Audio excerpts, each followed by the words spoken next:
bond court is a free service, but it takes several hours of my time every day. Less than 10% of bond court viewers hit the like button, and less than 1% leave a comment. If you want bond court to continue to be available on YouTube for free, then please hit the like button and leave a comment on all of my videos. And this is misdemeanor domestic violence. All right. Good morning, Your Honor. Good morning. For the record, Jose Rodriguez, I'm representing Ms. Machado. Okay, just give me 1 second. This is battery, domestic violence. Is the alleged victim in the audience? So when we call a case name, I do want you to stand up. So I'm going to call the name. You would stand up, come over to where the podium is. I think there's a staff person in there that'll help you get into that witness room. So nobody's standing up, so I assume there's nobody here. Okay. ¿La víctima de este caso se encuentra en el público? Por favor, levante la mano.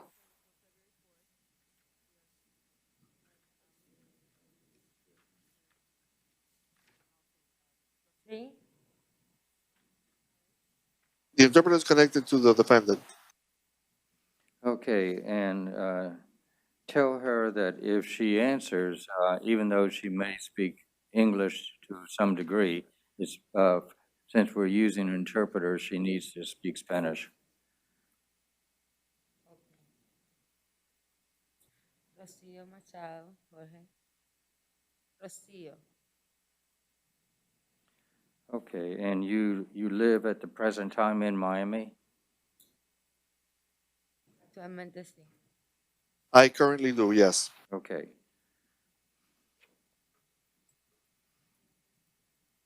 Could the interpreter get the case number? Okay. Okay, there it is. It is, just 1 second.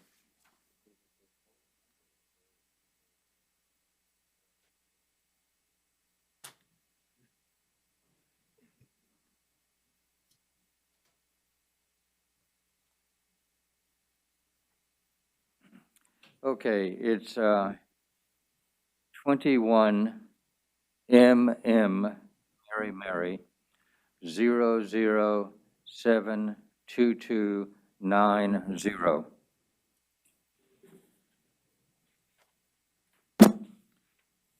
And this is a misdemeanor, and it's an arrest warrant.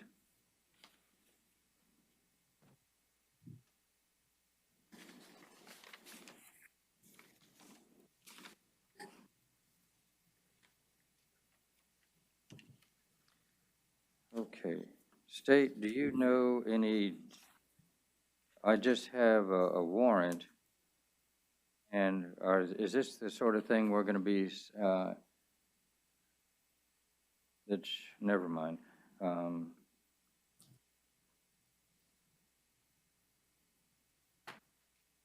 Okay, State, do you know any of the details of this? Because I just have a warrant. There's an Orange County warrant, but there's no details as to who did what to whom. Do you have any information? Without further research, Your Honor, I do not. However, as this is a PC warrant, probable cause has already been found, and generally all that is left for you as the IA judge to do is just set the bond and any conditions of release. All right, and I don't see defendant was charged. Okay. All right. Briefly, the attorney, you wish to say something? Yes, we are surprised as to the warrant because we're in the middle of a civil dispute, a divorce with the alleged victim. I just found out about this case. As a matter of fact, we searched in the database. I went to the court. There's no information, just like Your Honor doesn't have it either. Okay, did she turn herself in when? Actually, she was in Miami, and she's been in Miami under custody since the 22nd, unfortunately. There was no information. Finally, they brought her here yesterday. So it was just coincidence that she was at a friend's house, and maybe she Okay. wants to explain what happened, but she was at a So, friend's no, house. let me ask you, so your law firm has been retained to do a dissolution of marriage? Yeah, I'm representing him. We have cross claims for the divorce. Okay, and how long has the divorce been going? It's been going a few months. Few months, okay. Yeah, so, And so you've they know been- where to reach her. That's why. Okay, have you been in contact with your client, and has she been open and open with you in terms of working on the divorce? Yes, and as a matter of fact, I talked to the alleged victim too, regarding the divorce. Actually, after, I think about 2 months ago, we were talking about the divorce. So it was Okay, a shock was- to me when when I see the warrant. Okay, was she picked, I know this may be inconsistent with what you just said. Oh, never mind. The clerk just, okay, gave me an affidavit that was in the file that I didn't have.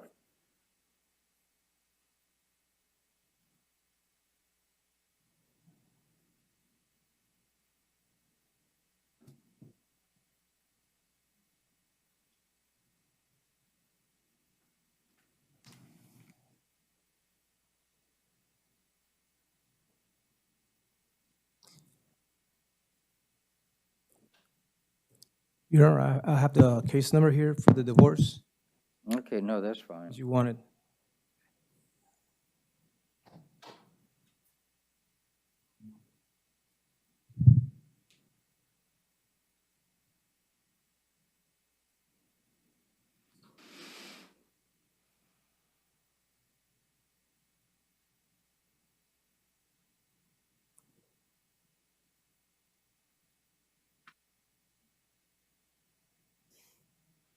Well,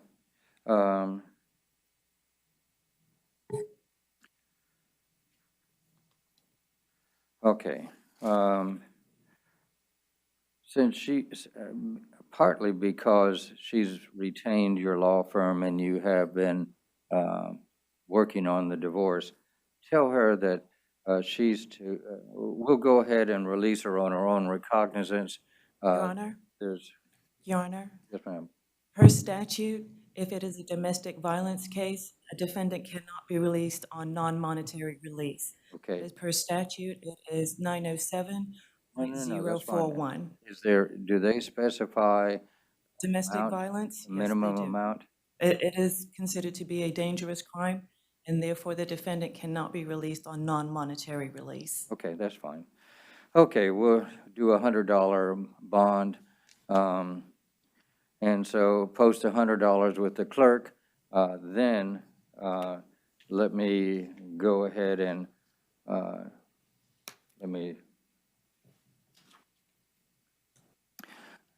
it doesn't indicate that they have children together. This is a proper divorce and property. That is correct, Your Honor. Okay, all right. Okay, we'll do the $100 bond.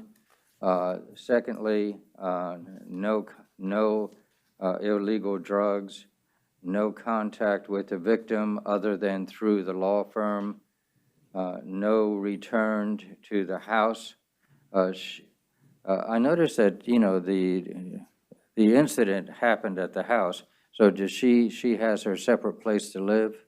Yes, she's Okay. living, But not actually, with- yeah, But they each live separate? yes, sir. Okay, all right. Your Honor, the interpreter needs to clarify that I was disconnected for about a minute. I have no idea, some technical glitch, so the defendant has not been receiving translation since the prosecutor was mentioning the statute about bond not being, on recognizance was not being available in such Okay. a case. All right, thank you for telling me that. So, assuming everything is good now, tell her that the bond is $100 to get out of jail. Secondly, no illegal drugs. Third, no contact with the victim other than through the attorneys. No return to home of the victim, the husband. So I'm told that they live separate, and so stay away from his home, he stays away from your home. Um, So, does she have any reason to get anything from his house? Ask her. I believe not, but No. No, okay. All right, so there's no reason to go there. So no contact, stay away from him. You have a very good law firm that'll handle the divorce. You don't have any children together. Do not come within 500 feet of each other, except for litigation purposes, such as mediation or whatever. But now with Zoom, you can mediate with Zoom. You don't need to be together, especially in the distance. And you are to have no firearms. And so, okay, and do you understand, so ask her, does she understand everything that I've just explained? Sí. Okay, Yes. all right. And so at this point, let the heat calm down, go away, let the lawyers earn their money, and just let's not see each other again. Okay, thank you very much. yeah, Your Honor, lastly, if I can get the documents that, from the state, regarding the sworn statement that Your Honor got, please. Well, why don't you come here, I'll give you, we printed it out, the clerk printed it, and so here, you can have it.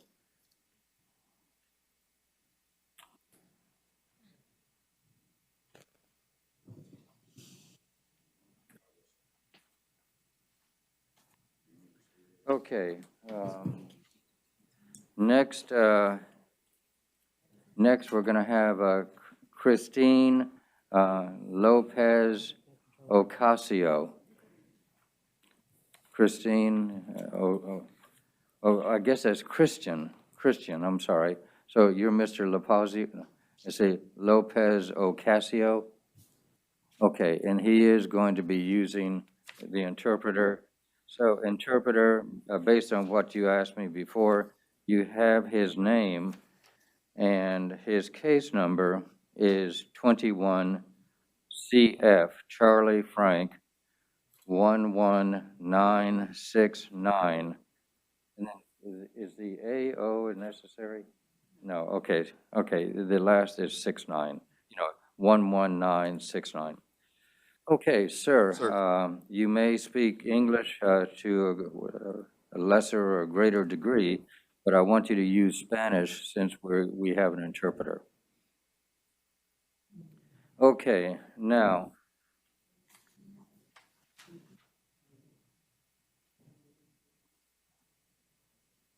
this is, do we have anybody in the audience? There's nobody present. This is aggravated stalking after an injunction.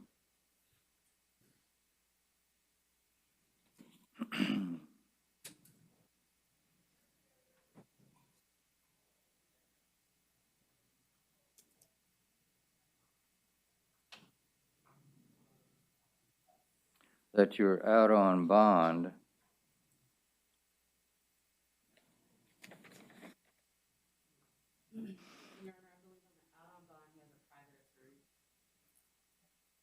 So we're going to go ahead and revoke the bond. And then I will go ahead and, let's see, that was aggravated stalking, domestic violence. It was initially 15,000, and then it has a /10. Is that like 2 counts? Does anyone understand? Madam Clerk, do you understand that? Why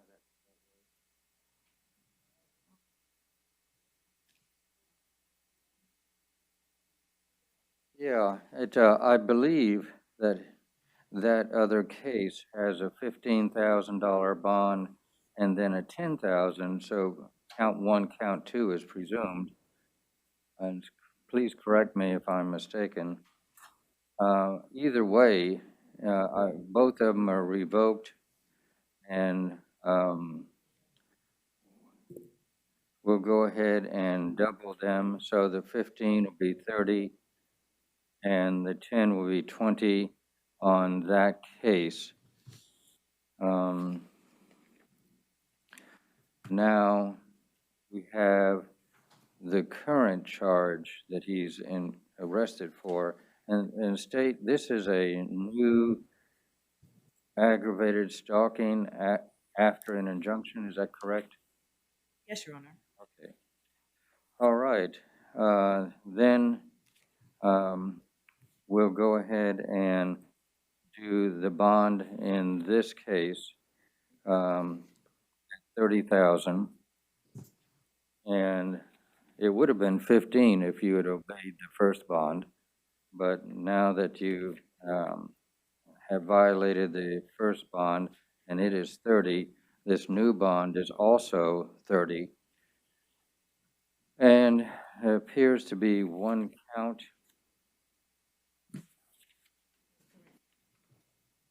And so, sir, do you have any children with this, is this a male, female? Okay, do you have any children with her? No, not with the victim. Okay. And so,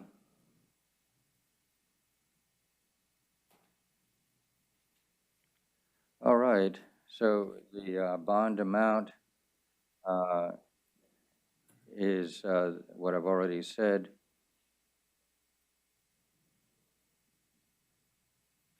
Then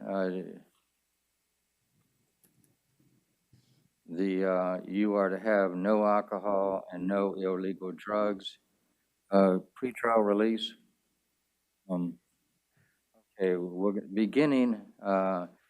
If we drug tested you now, would it be positive? In other words, would it show up on a test?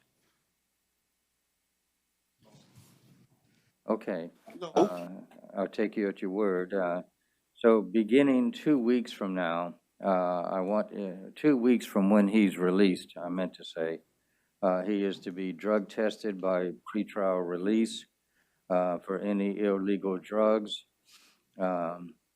If he's positive, then he will be arrested and lose this bond again and probably be no bond.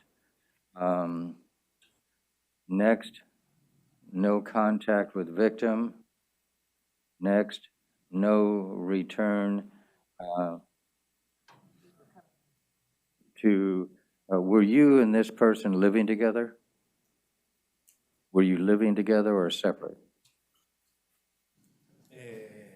Actualmente estábamos viviendo por separado. We were currently living separately. Okay, separate. Do you have any of your things, such as clothing, work items, tools, anything at her house? No. No? Okay. No. All right, so no contact means no contact for any reason. You don't have to go back there. And you are to stay 500 feet from her and her place of residence and work, and generally 500 feet, but stay specifically away from where she lives and works. 500 feet is really 5 football fields, to just think of how it is. Now, sir, do you have a firearm of some sort, a pistol, rifle, anything like that? No. No. Okay. No weapons, no firearms. Okay, state, have I forgotten anything? No, Your Honor. All right. Okay, next case, please. Next case. Your Honor, are you applying us on the new case? Oh, yes. Can I just say at once that for purposes of this hearing, I do appoint the public defender for all defendants who do not have private counsel available. Is that okay? Yes, Your Honor. All right, thank you. Thank you for reminding me. I meant to do that in the beginning. Thank Okay, now Joshua Machetic, Micetich, okay. He's a behavior situation, so we'll call him tomorrow. Letitia. I'll waive the appearance, Your Honor. Okay. Then his appearance has been waived.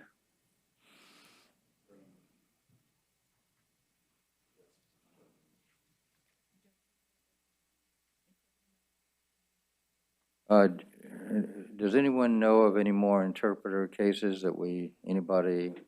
Okay, the clerk thinks, and we think that, there may be another one? Your Honor, if you could ask the interpreter to make an announcement in the gallery, there may be a witness who needs a Spanish interpreter. Yeah, good point, good point. You got an A on that one. Yes, ready. All right, ¿Hay yes. alguien en el área del público que necesite traducción a español que sea testigo en alguno de estos casos? Por favor, levante la mano. Raise your hand if you're going to need an interpreter. Levanten la mano si necesitan intérprete de español. Oh, there is one hand raised. So let me ask, can the staff that's out there, is there a way to find out what case he's here on? El que necesite intérprete en el público, dígale al personal que está allá afuera para qué caso es. Your Honor, before we address the interpreter case, can we finish with Joshua Mistek? His bond, I don't believe, has Well, I been think set. all right, if you're here for this gentleman, come on up. Sir, if you can stand up and come into the witness box. La persona que necesita traducción que está en el público, por favor, pase al cajón de cristal donde está el micrófono. And what is his name, please? Moses. This is what? Moisés Alejandro Morey López. What? Lopez is the last name? All right, Morel we're López. Okay, we'll.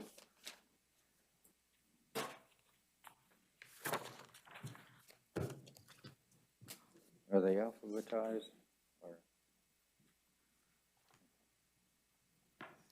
Okay, we'll start at the beginning, which is giving the proper information to the translator. And translator, we want to thank you very much. You are so clear in your speaking and always tell us if we miss a step. And so I want to thank you for your service. You're welcome, Your Honor. Will the defendant be using the headset? No, it said, the correction says that it doesn't indicate needing a translator, but the witness does. Okay, Then sir. the interpreter needs to do consecutive to the witness so that he can follow along. So Yes. whoever is speaking needs to pause so that I can interpret for the witness. Oh, okay. All right, I guess. Okay, sir, and so this is Moses, Moises Lopez, and the case number is 21 Charlie Frank, that's CF, 004492. Este es el caso de Moisés Morel López, el número 21 CF 4492. And he is presently in custody because of violation of pretrial release. And so, Él está actualmente detenido debido a una violación de las condiciones de libertad anterior a juicio. and so he was arrested originally for a domestic violence battery and possession of cocaine. Then Él he fue arrestado was, originalmente por agresión en violencia doméstica y posesión de cocaína.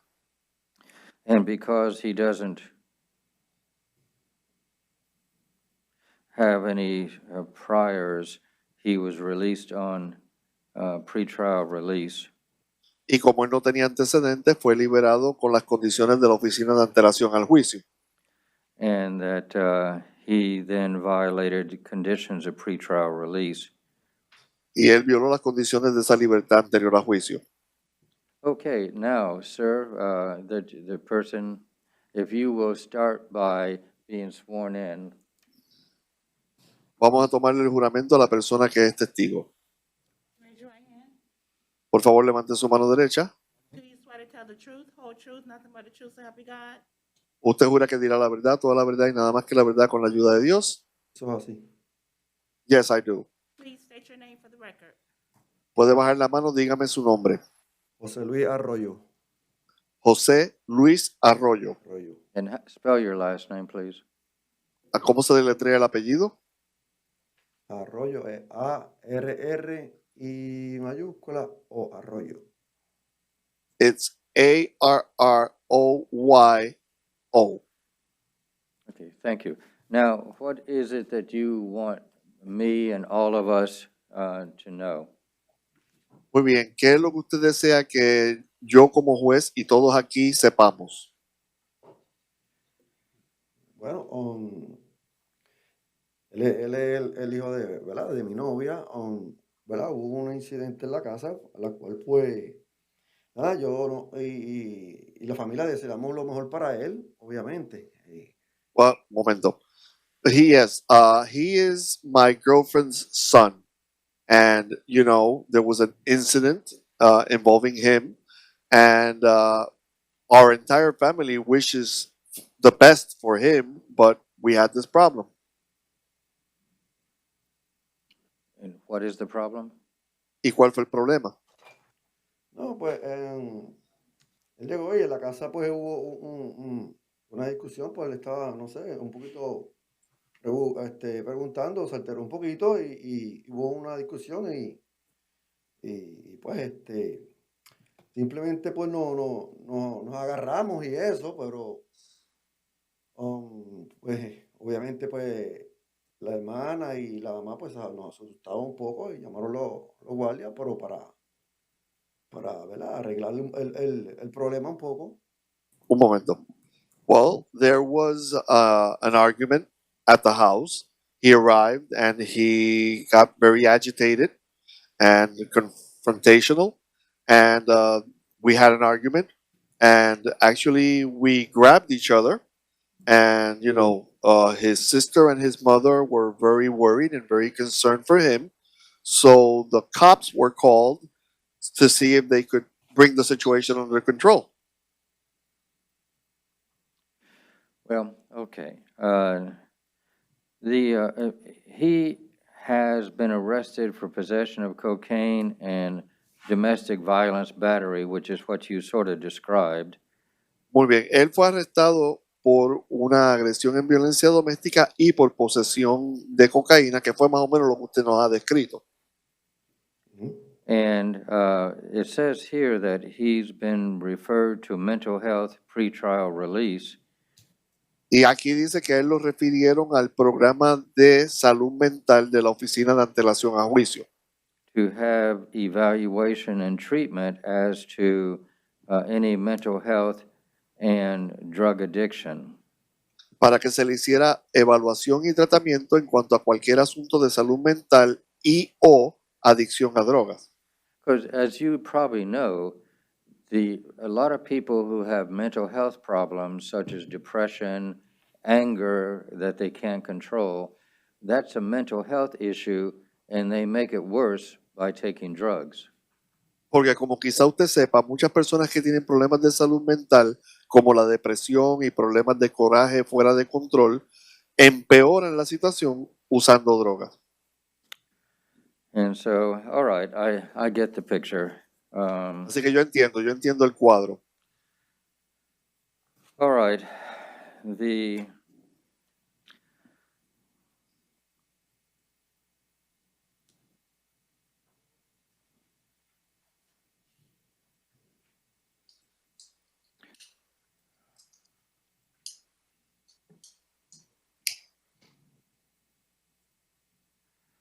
All right, we'll go ahead and do his bail at $2,500 for possession of cocaine and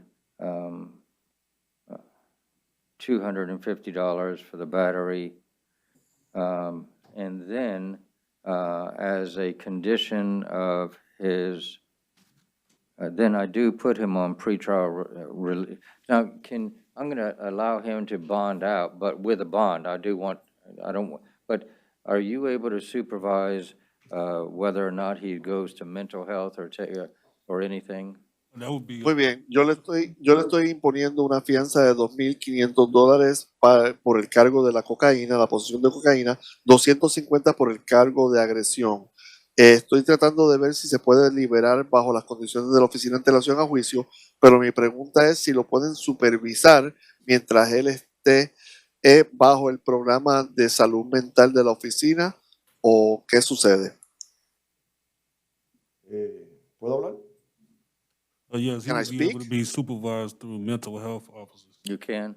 Okay. La oficina de salud mental de la oficina de antelación a juicio lo puede supervisar mientras él esté bajo fianza. Okay, one of the conditions of your bond, or bail, I mean, bail and bond are not synonyms. But so I want you appear to have an issue, perhaps mental health, perhaps addiction. And so if you bond out, then I want you to have mental health pretrial, to have mental health evaluation at Aspire, I guess it is. And if he bonds out, how does he pay for, how does he actually get that service? Is a public defender, can you help me? Yes, Your Honor. If you order that, if you put in the order, we will get it done for him. We will have it set up and we'll be able to get the Okay. evaluation done. Now, you're fortunate that in this jurisdiction, we have a very good public defender office. They're very understanding of drug addiction and mental health. And so I do want you to go to Aspire to have an evaluation and then to complete any treatment which may involve drug rehab or may involve other things. I don't know. But I want you to go to Aspire and have treatment.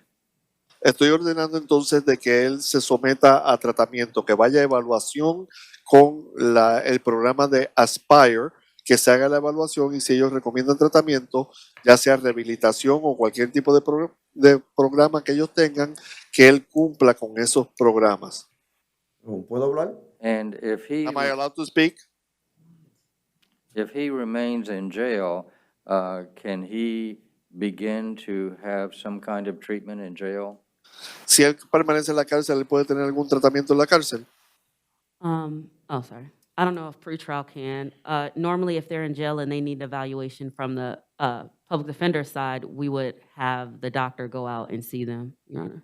Normalmente, si ellos están en la cárcel y necesitan, como los defensores públicos, que nosotros les ordenemos hacer alguna evaluación, el doctor viene y los evalúa.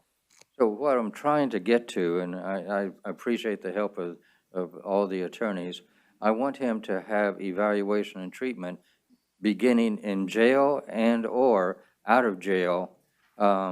Because let me tell you, sir, I've been a judge for almost 25 years, and I have seen young men like yourself wind up in prison.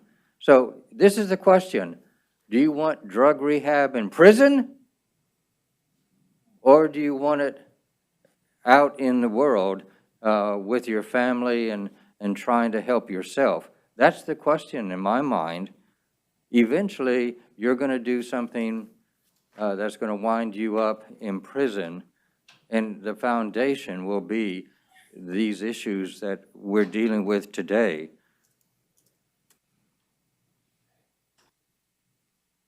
Okay.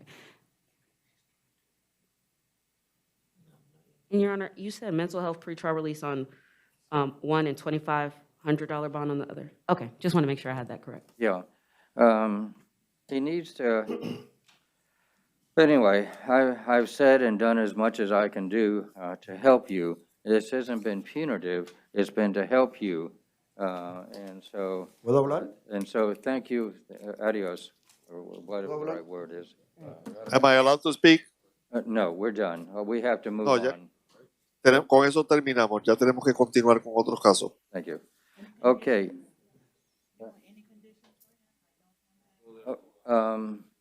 No, do tell him, Yes, sir.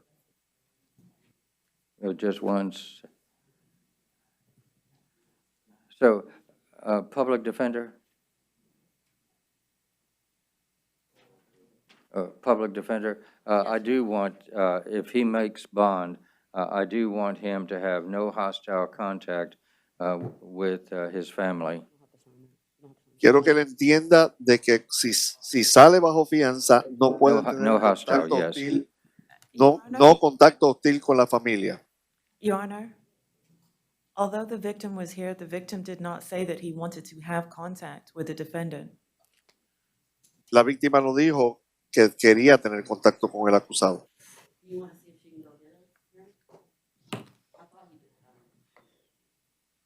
Well, that gentleman was here and was involved in the family dispute, so I'm going to go ahead and allow it. All right, we need to move on to the next case. Joshua McTish, I guess, MICETICH. Behavior, Your Honor.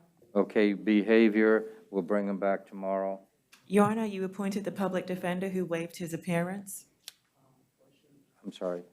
We addressed this case before the interpreter case, and you appointed the public defender who waived his appearance. So now we just need to set bond and conditions of release. Misdemeanor the behavior? Yes, Your Honor. Okay. Now, this is, I have this sort of flagged, and let me see. This is aggravated assault with a deadly weapon, which, if I remember right, is a knife. Yes, Your Honor.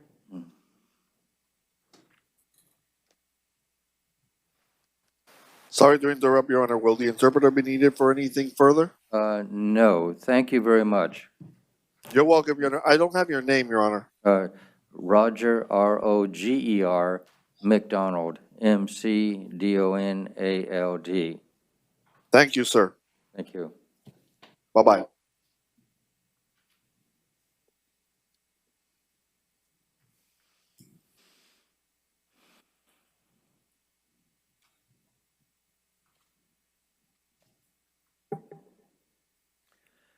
Okay, we have aggravated assault with a deadly weapon, and then we have assault, domestic violence.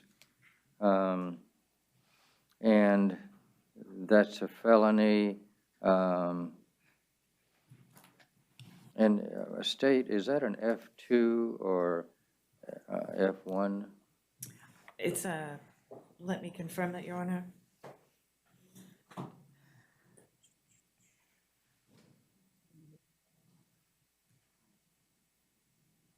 It is an F3, Your Honor. Oh, okay. All right, then his bond would be $2,500 for count 1 and $250 or for count 2.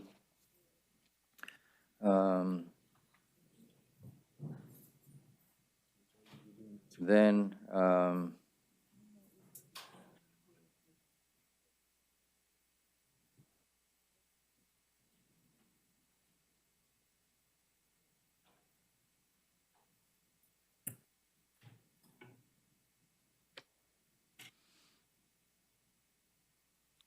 okay, then we have no return to the scene, no contact with the victim, witnesses, co-defendant,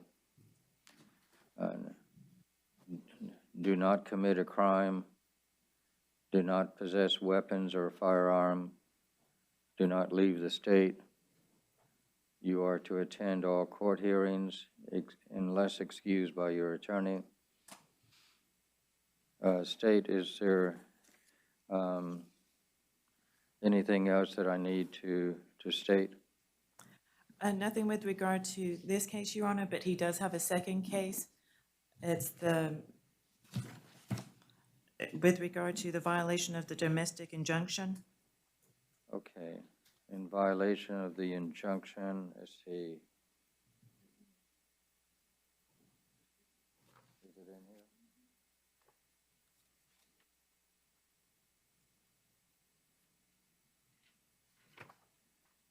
Okay.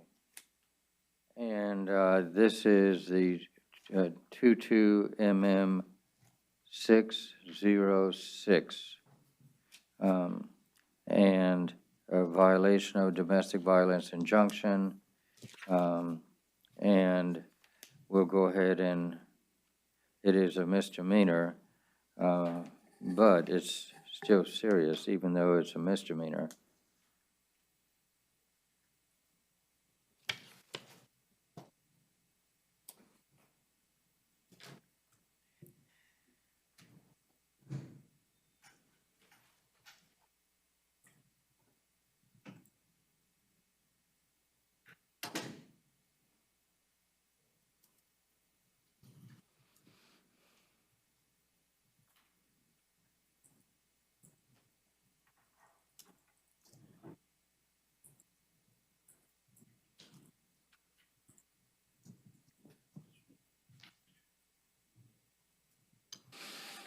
All right, and so for this, it'll be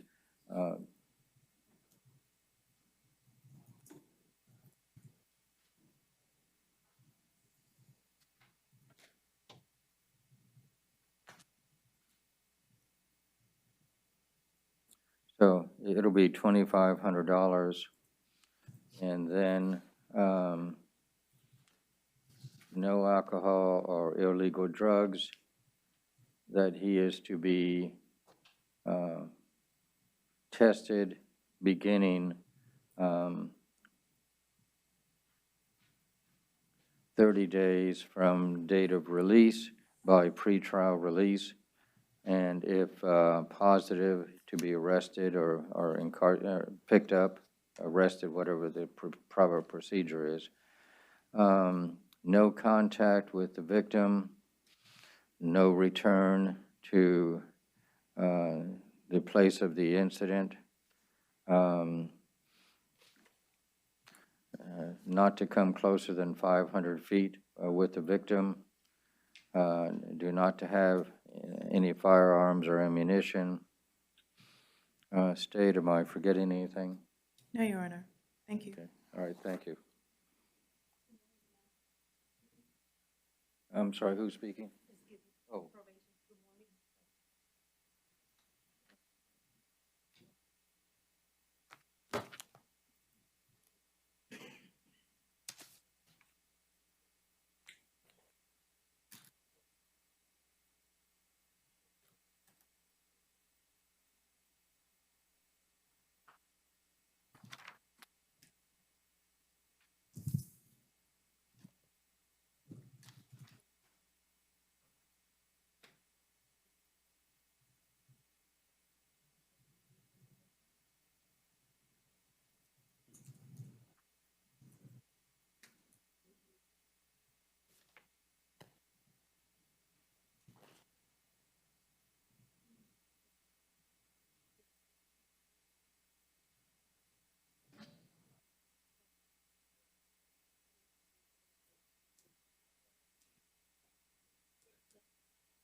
Okay, next we have, it says here,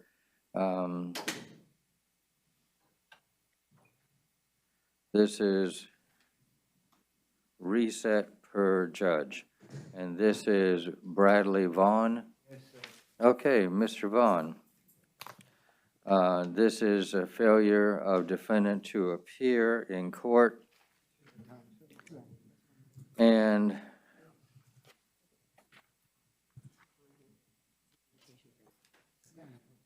so I do revoke any prior bond. Were you, Your Honor, the offer, the reason he was reset was because there was an offer to resolve the case. Adjudication credit time served. And Mr. Vaughn would like to accept the offer and enter a plea of no contest. okay. State, are we still good about that? Yes, Your Honor, there was only one other condition, which is no return to the Walgreens located at 6201 International Drive. Okay.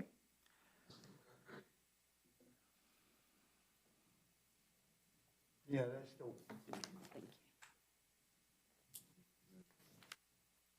Thank you, sorry, I missed it.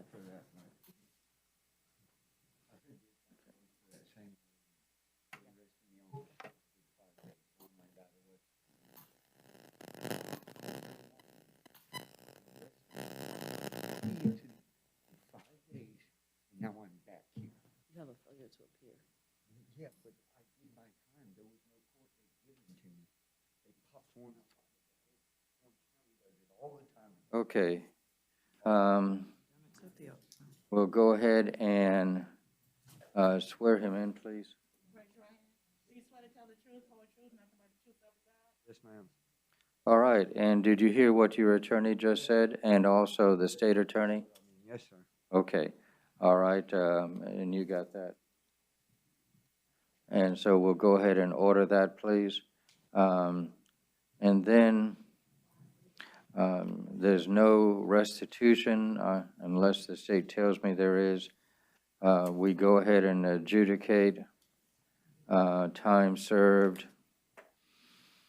Then, sir, the charge for your attorney is $50. Do you agree, or do you want to come back and contest that? No, sir, that's fine. Okay, agreement. So, Madam Clerk, the standard court costs for this case, the $50 for the public defender's services, and do you have any employment? No, sir. Okay. Do you panhandle to make a living? Is that what you do? Sometimes. Okay. All right. All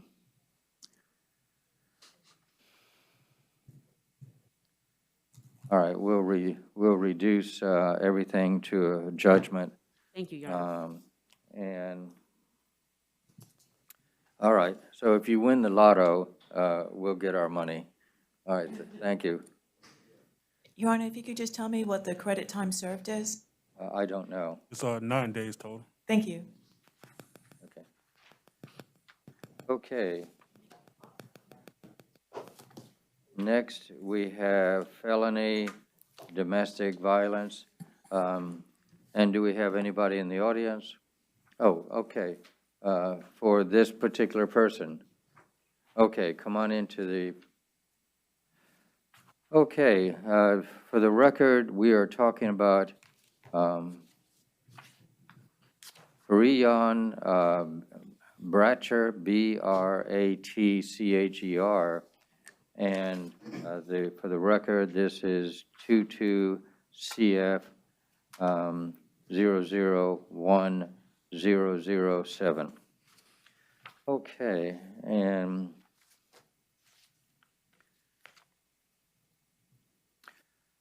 all right. I can't tell if are you male or female. I can't tell. I'm a female. My name is Erica Early Bratcher. I am the spouse of Firearm Bratcher. Okay. All right. We need to have you sworn in, please. Try to tell the truth, whole truth, nothing but the truth so help you God. So help me God. Okay. So tell me your name and spell your last name nice and slow. First name is Erica. Last name is Early, EARLY hyphenated Bratcher, BRATCHER. Okay. And this is a battery, domestic violence by strangulation. And I assume you are the person involved in this incident? Well, yes, it was a family issue between Parion and my 17-year-old son, we just got in an argument, and my 17-year-old kind of just got involved in, and you know, just a father and son, when a 17-year-old, can kind of be a little disrespectful or just, say something or just get involved.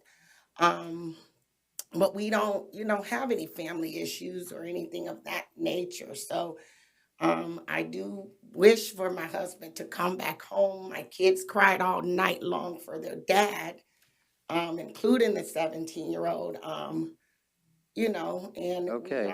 we are, we want to resolve it as a family as we should. So, as I understand what you've just told me, is that it was an incident that really involved you and your minor son, is that correct? Yes, sir. All right, and so has he been violent towards you? My son? No, I'm sorry, has the defendant been violent towards you in the past? No. Okay, because every single day in Florida, a woman is murdered.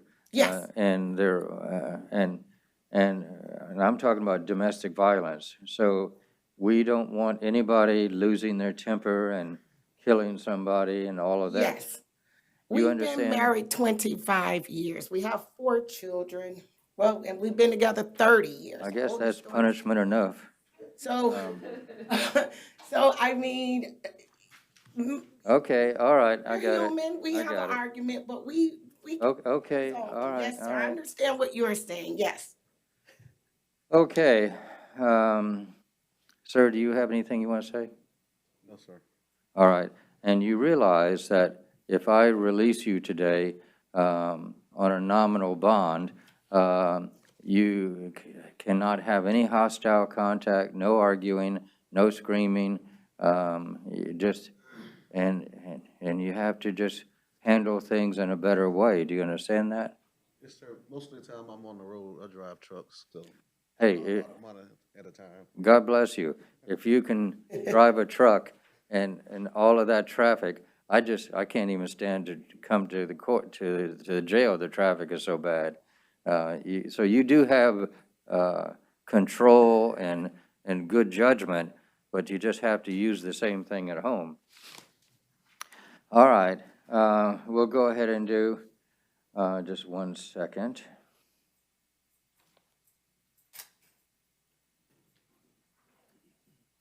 All right, we'll do $100 bond.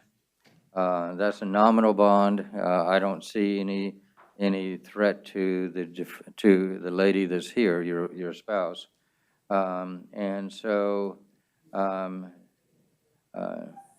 you aren't you drug tested as a driver? Don't you get periodic drug? Say again? Yes. DOT, yeah. DOT, yeah, I thought so. So I think that's taken care of.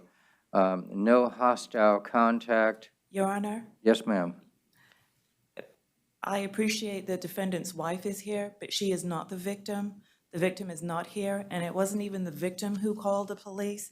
It appears to be their 10-year-old son, who is the brother of the victim who called, who also had to witness this incident. Your Honor, there is no reason for there to be no hostile contact, as at this time, the victim is not present. All right. There'll be no hostile contact. You can go home and start living again, but with better judgment, and do apologize to everybody, because you're old enough you're older than all of them, and so you should apologize for handling it poorly. And so, and the prosecutor is right. I could just put you out of the house and everything, and some judges would, but I try to be more realistic in terms of how people survive and things do happen. So I'm going to let you go back home, but only no arguments, no hostile, no fussing. So also, all right, I think that covers everything. Did I miss anything, State or Public Defender? Yes, Your Honor, DCF was notified of this incident, so I would also ask that they abide by the DCF plan, should it be in place. Yes, right. DCF will be interviewing you and the family, and so be compliant with whatever they say and work through this. And so, see, that's why you don't let these things get out of hand like you did, because then you get all of these government agencies in your life. And so you want me out of your life, and you want DCF out of your life. And so the best way is to just work with the public defender and DCF and get this behind you, okay? All right, thank you very much, sir. Okay, I believe we should have Miracle Jackson. Are you Mr. Jackson? Yes, sir. How do you say your first name? Miracle Jackson. Miracle? Oh, okay. All right, now this is an aggravated assault with a firearm and reckless driving. And then I look at his record state, you and I need to talk. I see where he has carrying a concealed firearm in the past, grand theft, hashish, possession of a firearm and a commission of a felony. See, I think he should be. Have you been to prison yet? No, sir. All right, well, you're heading that way. Your Honor, on the out on bond, he does have a private attorney.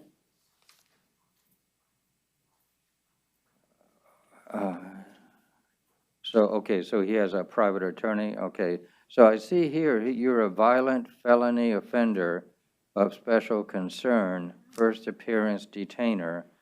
So State, help me, please.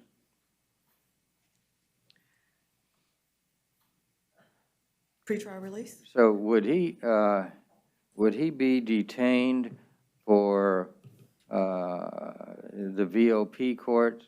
Because when I did VOPs, we used to occasionally have violent, but I guess there were violent offenders on probation or something. Right. Your Honor, I don't think it applies if he's not on probation. I don't think he's entitled to bond, is he?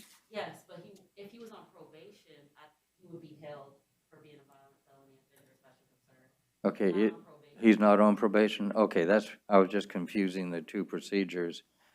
Okay, so with that as history, the State, looking at, whoops, this paperwork's getting away from me up here.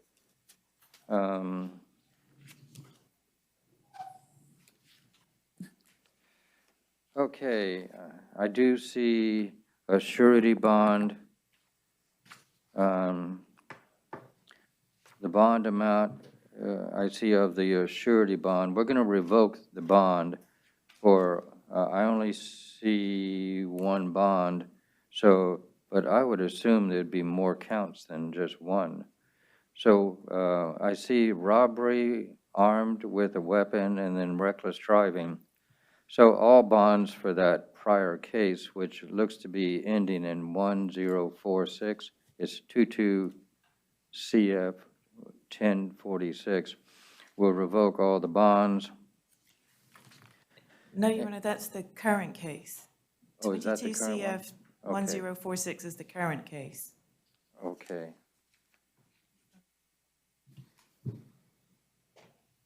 In the body.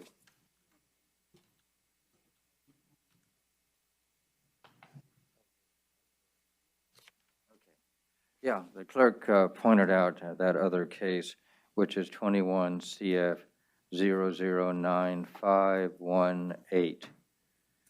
And so we revoke those bonds and armed robbery with a weapon. So that should be an F1, shouldn't it? Yes, Your Honor. All right. Is that bondable? Generally not, but it depends on the judge at IAs. Okay. All right, and then we have aggravated assault with a weapon, and State, have you looked at it real quick? I need to, do you remember what kind of weapon it was? It was a firearm, Your Honor. Firearm? Okay. All right. For the other case, We'll do,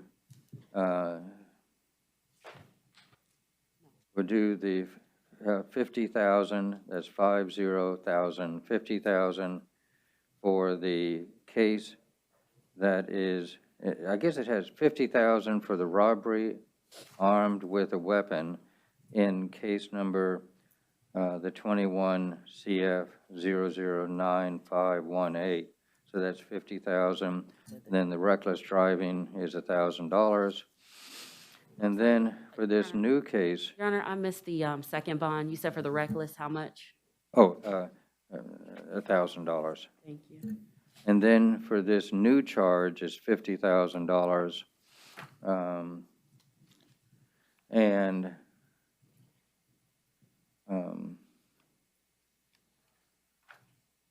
Now, let me ask State, I assume on this new case, this new charge,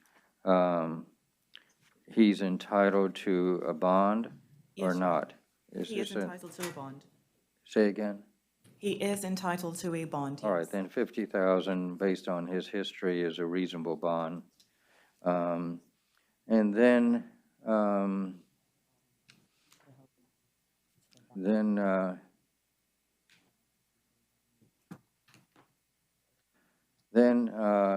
he is to have no return to the scene of the incident. Do not contact the alleged victim, witnesses, or co-defendant. Do not commit a new crime. Do not possess. Am I going? Okay. Okay. Let's see. Do not commit a new crime. Do not possess a weapon or firearm. Do not leave the state. You are to attend all court hearings unless excused by your attorney. Sir, do you understand what I've said? Yes, sir. Okay. State, have I forgotten anything? No, Your Honor. Okay, thank you very much. Your Honor, for the auto bond, you said no bond?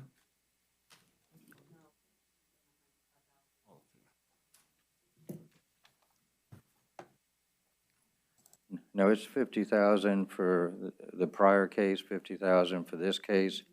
So it's about 100,000. How do you say that? 100,000 and 1,000. Yes. Okay, did I? Okay, thank you very much. And next we have Tremel Johnson. This is a robbery, sudden snatching, tampering with a witness, so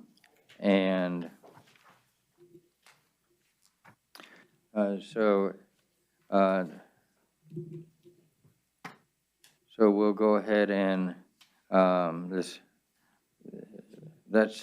that robbery, sudden snatching, where he stole something from the young lady, that's a felony. That's an F3.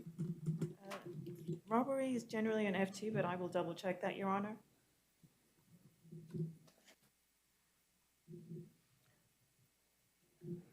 I don't think there was a weapon used. It's, if I remember right, I think he grabbed something from her and started running her You bag. are correct. You are correct, Your Honor. Robbery in and of itself is just an F3.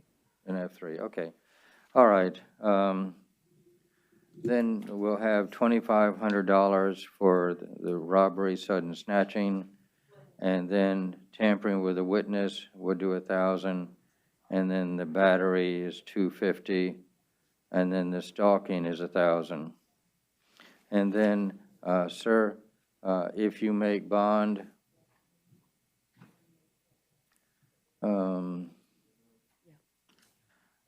you are not to return to the scene of the alleged crime.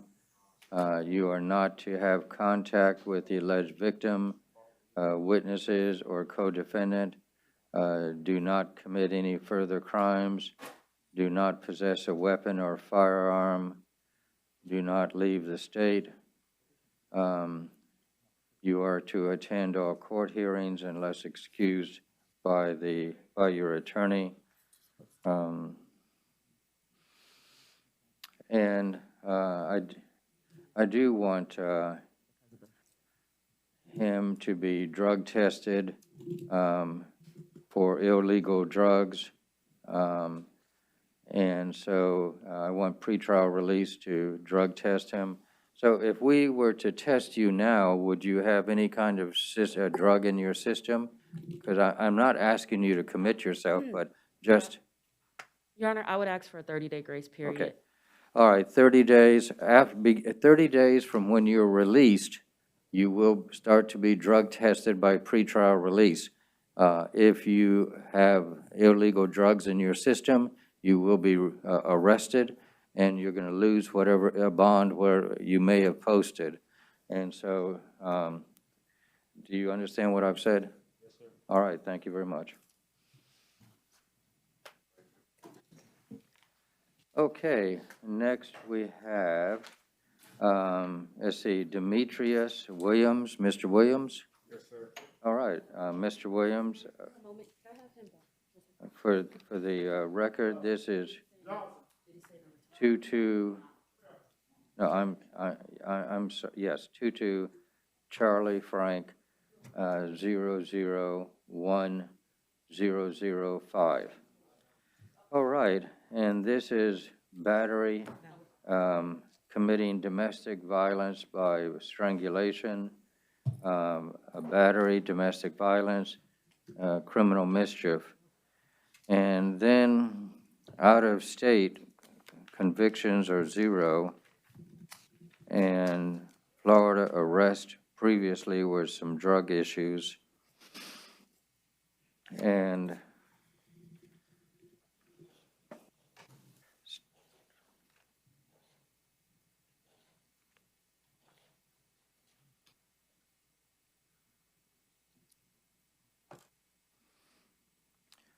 okay.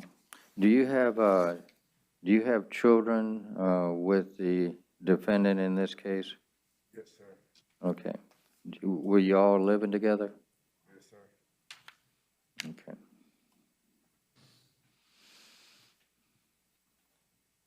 And do you possess, I'm not talking about illegally, but do you possess a firearm? No, sir.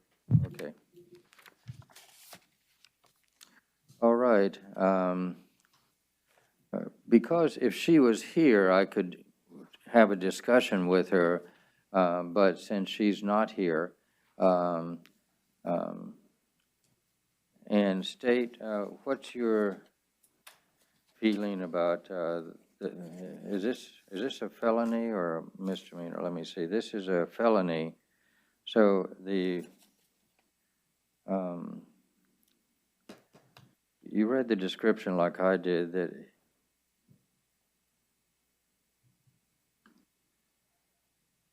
you know, I was listening to the radio coming to work, and a security person grabbed somebody and was holding him by the neck and held him like for 20 minutes waiting for the police to arrive and killed the person.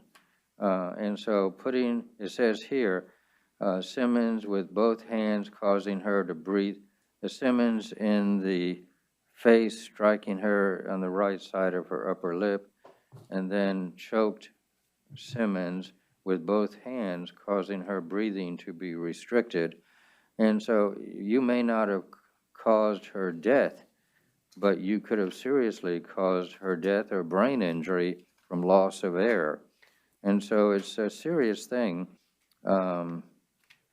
You know, people argue all the time, but they have to be careful it doesn't get carried away like what the description is. I'm not saying whether you did it or not, I don't know. But I'm reading what the four corners of the affidavit say. All right. Okay, we'll go ahead and your bond will be $2,500. There'll be, now what do you do for a living? I work at Alta Brewery Warehouse. Okay. All right. No illegal drugs. Beginning 33 days from now. No, 33 days from when you are released, you are to be drug tested by pretrial release.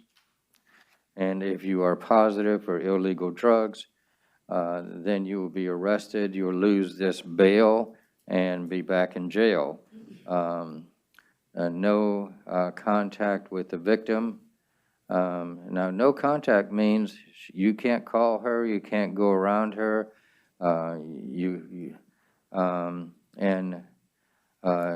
do you have clothing or tools or personal effects at the house? Yes, we both on the lease at the home. All right, so you're going to have to either have a friend, which is the easiest way, have a friend on your behalf, collect, go there, call her and make arrangements to get your stuff, clothing, personal items, work tools. If you don't have a friend who can do that and bring them to you, remember, you're not supposed to have any contact. If you have to go, then you must call the law enforcement of that jurisdiction.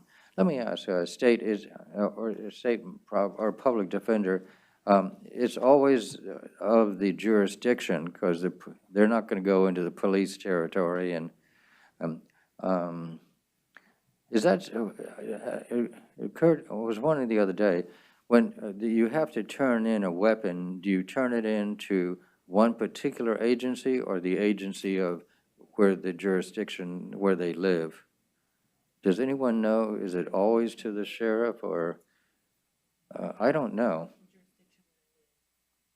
All right, I think the consensus is the jurisdiction where they live, they turn it into that jurisdiction and get a receipt. All right, I was thinking about that the other day, how I should say it, because I want to say it correctly. Okay, so contact the jurisdiction of where the house is and meet law enforcement, and you can then have your personal items, which would be like clothing, tools, things like that. And so there's no contact with the children.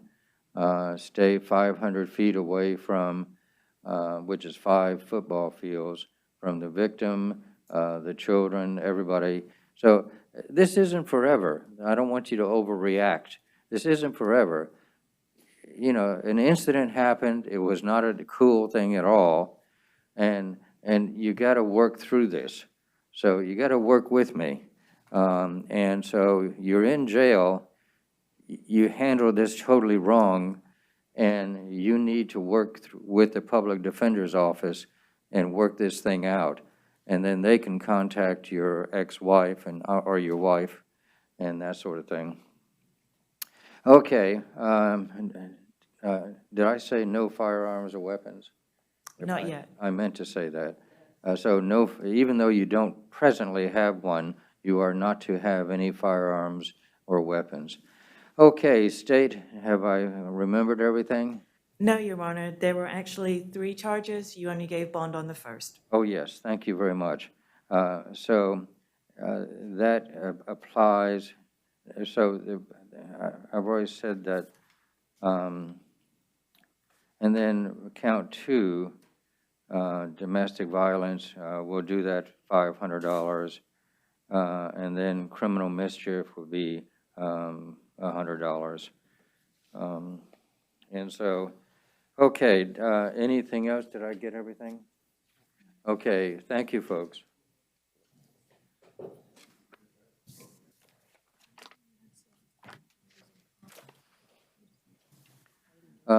Next, we have, let's see, Ramonita Barrios. Ramonito Barrios, okay, come on in, sir.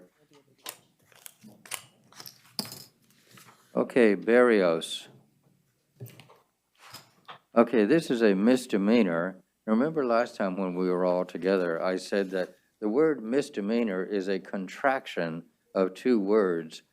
Miss, M-I-S, the beginning of misdemeanor, is the same thing as misbehavior. It means bad. That means it's 2 words, misdemeanor. Bad is the miss, demeanor is conduct. So it's bad conduct. So it helps you understand really what a misdemeanor is all about. And the legislature has graduated more serious things up to a felony because they're more serious. They're not just bad behavior. And so, all right, so Barrios, correct? Okay, for the record, we are talking about 22-MM 000604. And this is battery, domestic violence. So, sir, we need for you to be sworn in first, if you're going to speak. Do you swear to tell the truth, whole truth, nothing but the truth, so help you God? Yes. Please state your name for the record and spell your last name. My name is Christopher Malawi Torres, Torres. Okay, speak, yeah, get a little closer so you don't have to bend over. You can lift up the microphone and speak louder because I'm having a hard time understanding you. All right. Okay, why are you here? What do you want to tell me? I'm here because we had a altercation, which I don't want to do any damage to her. I love her. She's my wife. I care about her. She's a wonderful mom. Her brother passed away. She got a lot in her mind. I feel that a lot of things that she's going through is just building up. She doesn't know how to handle certain things. She's a great person, mother of 4 kids, and Okay, I get that. Do you have any fear of her? Do you fear her? No, not at all. And how long have you been in a I've been with her relationship? for about 5 years. Okay, and has everything prior to now been okay? Everything has been great. All right. Okay. All right, looking at history, she has none. So we'll go ahead and put the bail as $100. That's a nominal bail, so you can get out. I don't want you in the jail. I'm sorry, she does qualify for pretrial release. Oh, she does? I would Okay. ask for pretrial release. My client currently can't afford. Okay, all right. If she qualifies based on what the gentleman has said, and thank you for being here. That's the right thing to do. He's supportive, and so, all right, pretrial release, and then no hostile contact. Can I say one thing? Yes, sir. We actually live together, so I would really prefer her coming to the house back. Okay, you do live together? Yes, we do. Yes, right. No hostile contact means that she can come and live with you. Okay. And live in the same household. But you need to sit down with a cup of coffee and talk about how this got out of hand. Yes, we do. And don't be, it takes two to have an argument. Correct. It's when the other side is getting too emotional, sometimes it's better to just pick up your keys and get in the car and go have a cup of coffee somewhere. You're right. Go to McDonald's because Starbucks is too expensive for me. And just have a cup of coffee for an hour and then come back. So it really takes two people to have a really bad argument. So she may have some issues and may need to think about how she handles something, but you probably need to also. I think we both do. Okay, very good. All right. Okay, State, is there anything I'm forgetting?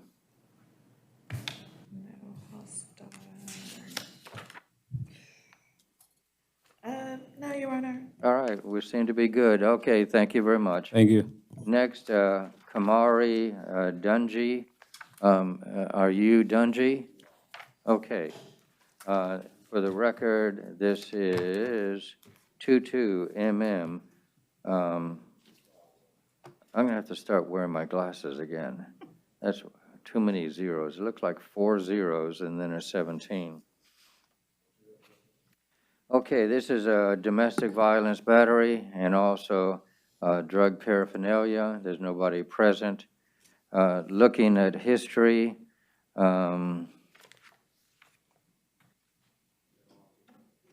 She qualifies for pretrial release. Okay. All right, there's no history, and, okay, we'll do pretrial release, which means you'll be released later today. But you are to have,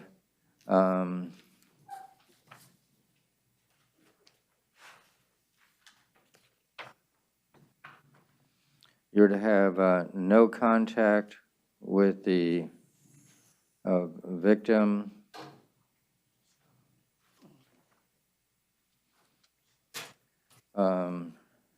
That you are to have no illegal drugs and to be tested by pretrial release beginning 33 days from now, and to be drug tested periodically. And if you are tested positive, you will be arrested and lose this bail, and you'll be right back in jail. Do you understand me? All right, so stay drug-free and no contact with the victim, no return. Do you live with the other person? Okay. No contact means you're going to have to live somewhere else. You're going to have to find a girlfriend or somebody and stay there while this thing gets worked out. And no return to the home, except you can do it two ways. One is, the easiest way is to have someone on your behalf, a friend or a family member, contact the victim and get all your stuff. Or if you go there, you must first call the law enforcement with jurisdiction over where that property, the house is, and together with law enforcement, go and get your stuff, which means clothing, personal items. Do you have a child with this person? Okay, that's good. That's good. You're to have no you are not to come within 500 feet of the victim, the witness, or anyone else. Okay, and you are not to possess any firearms or weapons. Do you have a firearm? Okay. All right. State, did I forget anything? No, Your Honor. Okay, thank you. Okay, next we have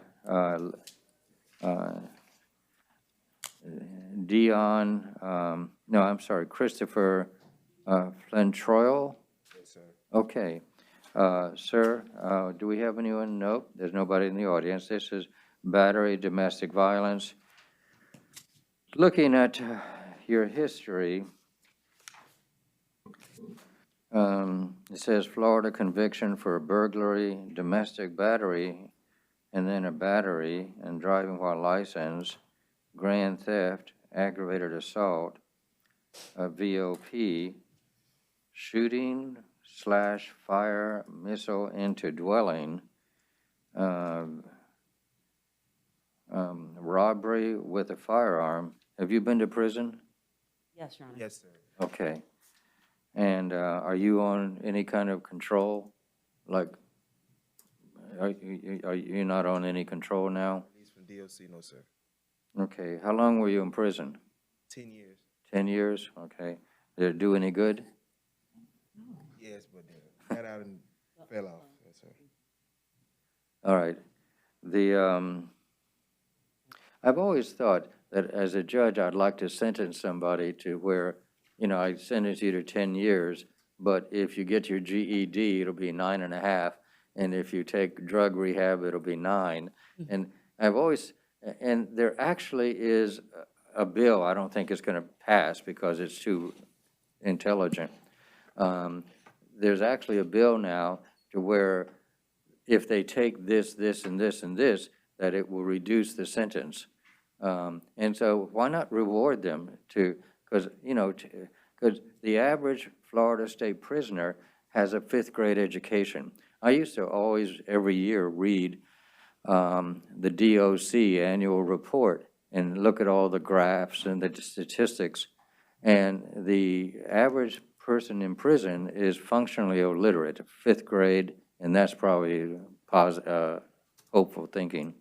And so to the degree you can make someone better educated and more thoughtful, you reduce crime. Yes, Your Honor. And so I wasn't being sarcastic or anything when I said, did it help you? Because I've actually had defendants in front of me say, you know, it really helped, especially when conditions of probation, when I required them to do things. And so, anyway, I didn't mean to get off on all that, but corrections is actually a very interesting subject. This actually is not the jail. The proper name for this facility is the Department of Corrections, because we're supposed to help correct people, and jail is an antiquated term that we all still use.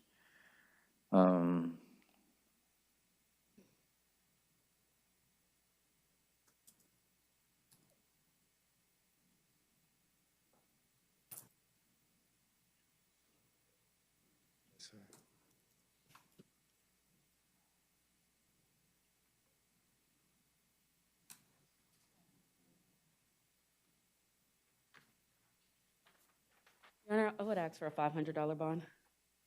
Say again? $500 bond in this case. Okay. It's a misdemeanor. It's a misdemeanor? Yes, Your Honor. All right, looking at it,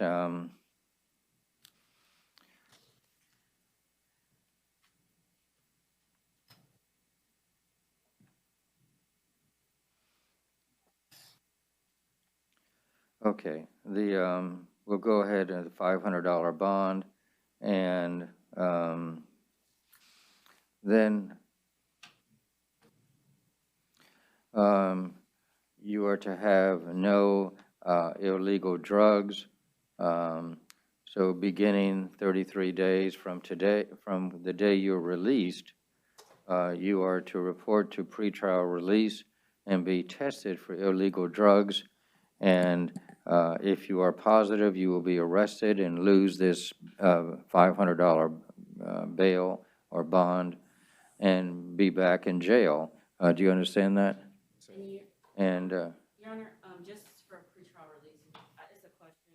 I believe when I read, it said because I guess of the issue, he could live with his mom in Gainesville. Would they still be able to do that since he can't return? Right, he could be able to do that. Okay, I just want to make sure it's okay. Okay, perfect. so is there a way to do it? He said yes, Your Honor. Oh, okay, good. Yeah, you know, really, they actually took a survey of people arrested in a major city in Florida, and they found that 80% of everyone arrested was positive for drugs. And so that's why I don't want to set you up for failure. I want to set you up for success. So I want your system to be clean, which is the 30 days, and I throw in an extra 3 days for the heck of it. And so then once your system is clean, I want you to stay clean, because they call it dope because it makes you dopey. Do you understand that? All right, so we don't want any dopes around here. Okay. All right, so I want you to be drug tested until the case is resolved, not forever. No contact with the victim. Do you have children with her? Okay, that's good. And then do not come within 500 feet of her or where she lives, where she works. So stay away from her, no contact, and then amplified by 500 feet. As a convicted felon, you're not supposed to have any firearms, and if you do, you're going to be going right back to prison. And so, State, have I forgotten anything? Your Honor, I see no contact, but I don't see a no return or separate residence. Okay, Possibly I right. missed that. You don't, so no return, I always sort of think of no return as including separate residence, but maybe I should say it just to be clarifying. So thank you, State. That's probably a good thing to say, even though I sometimes think, well, why do I have to say that if there's to be no contact? But, okay, no contact and including separate residence, okay? Can he have the one-time return with law enforcement to gather any belongings? Right. Okay, if you have any of your stuff with her, remember the old country song? Remember I told you before, that old country song? The hardest thing of breaking up is getting your stuff. And so if you need to get your stuff, then you have to call law enforcement and go with them to her house and get your stuff, which means clothing, work items, personal effects like that. Okay, thank you, State, for reminding me of that. And so we're done. Next, we're going to have Jose Martinez. Are you Mr. Martinez? Yes, sir. Okay, Mr. Martinez, for the record, this is 2022 MM 000602. There's nobody present. Okay, this is battery, domestic violence, and it's a trespass. That's the attempted burglary, unarmed, possession of cannabis, heroin, attempted burglary. Have you been to prison yet? No, sir. Okay, and then there's some drug things.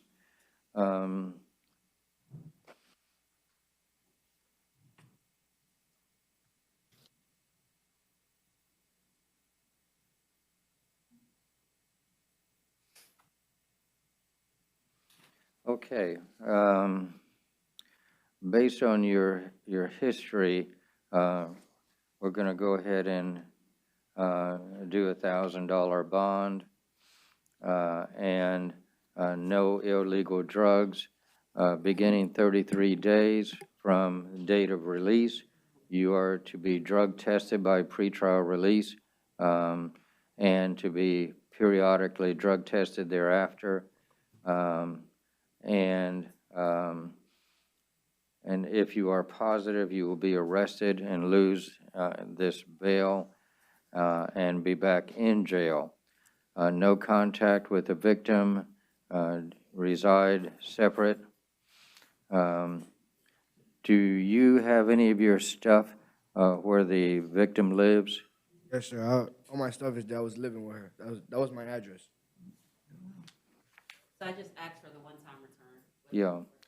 All right, you're not going to be able to be together anymore. And in order, you can either have a friend call her and set up and get your stuff, which is what most people do.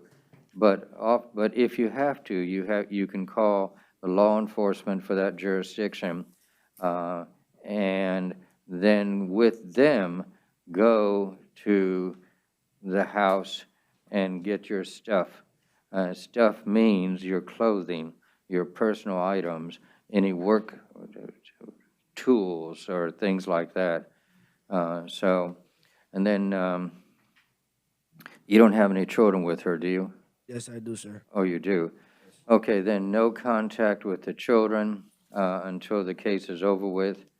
And so basically, no contact with her, no contact with the kids, set up your own place to live, and get this case behind you. And you are not to come within 500 feet of her or the kids, which is 5 football fields, until this case is over with. So the quicker the public defender's office is able to help you get this behind you, the quicker things will happen. We'll maybe get back to some kind of normal. Okay, you're to have no firearms. I would just ask for the comply with any plan set in place by DCF, because if they put a safety plan in place, he may have. Oh, contact. okay. All right. I'm told that DCF was called, and so work with the public defender. They're very good lawyers, and work with DCF and get this behind you, okay? And then everything can go back to whatever it's going to go to. This isn't forever. The reason I say that is because some people in your position, they overreact. Oh my God, the world's fallen in. And they shouldn't overreact, and we need to help them not overreact. This is just temporary to get us until we're able to put things behind us. So don't overreact. be calm, be intelligent, okay? Sir. Okay, thank you very much.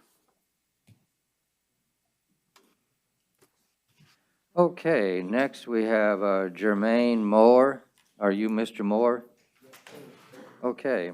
For the record, this is 22MM592. And this is domestic violence battery. And your history is petty theft, out of state, is just some alcohol issue. And, yes, Your Honor, it looks like the victim was not able to attend, but she did state she wanted contact with the victim, with the defendant. So based on that, Is the community? so based on that, Your Honor, I would ask for a No $100 bond. Okay, Your Honor, I have no objection to the bond, but I do object to defendant having any contact with a victim that's not present to testify before the court. Yeah, how would you, you made a representation. What's the basis for it? Oh, on the sheet, pretrial services stated that the victim, they made contact with the victim, but she has to work, but she does wish to have contact. It's on the phase sheet, Your Honor. So I'm just asking that based on that representation, that there be a $100 bond. State, that is sort of a conundrum we all sort of face, is that these people have to work. And so I think we can take pretrial release note there as being correct. And I totally understand what you're saying, State, and it is the correct statement of law. But I think I'll go ahead and so pretrial, you do call these folks and talk with them? Yes, Your Honor. Pardon me? Yes, Your Honor. Oh, yes, okay, I just couldn't. Okay, very good. All right. Your Honor? Yes, ma'am. I understand what you're saying, and then the only other thing that I would bring to your attention is that there is also an allegation that he slammed her 9-year-old son to the ground. Okay. All right. And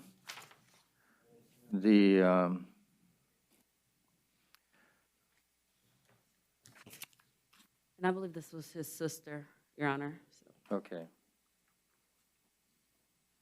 Do you live together? This is mama, so he just came. Stop. Your Honor, I think this is a family dispute. It's his sister. He's denying that allegation. She, again, pretrial made contact with the victim. She stated she wanted contact. They lived together. He has no violent history, only a petty theft that he was convicted of in 2005. Okay. So I would ask for the no hostile contact. Okay. All right. We'll go ahead and do the $100 bond. No illegal drugs. For you to be beginning 33 days from today, you are to be drug tested periodically by pretrial release and be for illegal drugs. If you are positive, you will be arrested, lose your bail, and you'll be back in jail. No hostile contact with the alleged victim, and or family members, to cover what the state was saying. So it is traumatic for children to see their parents fighting. It makes them very upset, and on many levels, but I won't go into all the details, but it really does. And so, first off, you shouldn't be getting to that point of arguing with her. And then secondly, especially with the kid around, it just makes the kid so upset. It's not life-changing, but it is, they remember it often the rest of their life. So no hostile contact. You can return to the home. Do you have any firearms? Okay, no firearms. Anything else? Anything else? No, Yes, please. Your Honor, DCF was notified, therefore I asked that he abide by any DCF plan that may be in place. Okay, all right, I'm told that DCF is involved, so follow DCF's plan. Also, keep in contact with the Public Defender's Office and get this thing behind you, okay? All right, thank you. Okay, next, let's see, misdemeanor, domestic violence. This is Grace Navarez. I see somebody walking. So are you Navarez, Ms. Navarez? Yes. Okay. All right, let's swear him in. Raise your right hand. Do you swear to tell the truth, whole truth, nothing but the truth, so help you God? Yes. Please state your name for the record and spell your last name. Brandon Narvaez, Narvaez. Okay, you can stand a little closer to the mic. You almost have to put your mouth right on it. I don't know why they don't have more sensitive mics. And so let me just do one thing, and I'll get right with you. So this, for the record, we're on 22 mm.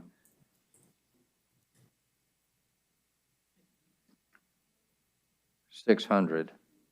Okay. And so, Mr. Navarez, are you the person that was involved in this incident with her? Yes. Okay. And what's your relationship with her? She's my mother. She's your mother? Okay. And how long have you lived with your mother? Never. Never? Okay. And so, why were you together? She had came over to my grandparents' house where I currently live at. Okay, so you were raised by your grandparents? Correct. Okay, and so she came over, and what happened? It was just a whole incident. She started asking for my social security, my ID, to sign me up for a school I didn't want to go to. Things escalated. She went to the room, grabbed my personal information without my permission, took pictures of it, wrote it down, of every single credit card, my social security, my ID, my personal belongings. Now, this is a battery. Did she hit you or We push pushed you? and shoved, yes. I'm sorry? We pushed and shoved. Okay. All right. Beyond the pushing and the shoving and arguing over her getting your personal stuff, anything else serious happen? Yes, I heard from my cousin. Police didn't take any action. She slapped my 15-year-old cousin-in-law. Okay, well, that's other people, other times. It's too much continuous, a lot of problems, just back-to-back problems. Okay. All right. So I would take it from everything you said, you don't want any contact with her. No, not at all. I don't want to see her ever. Okay, and you don't live together and, okay. All right. She did all of this in front of my 4-year-old brother. Okay. All right. Then let me look here at your history. It says Thank you. burglary of a structure, trafficking and stolen property, grand theft, false info to a pawnbroker. In other words, you stole something and took it to a pawnbroker and gave a false ID in order to sell stolen goods. That's how that normally happens, works, I mean.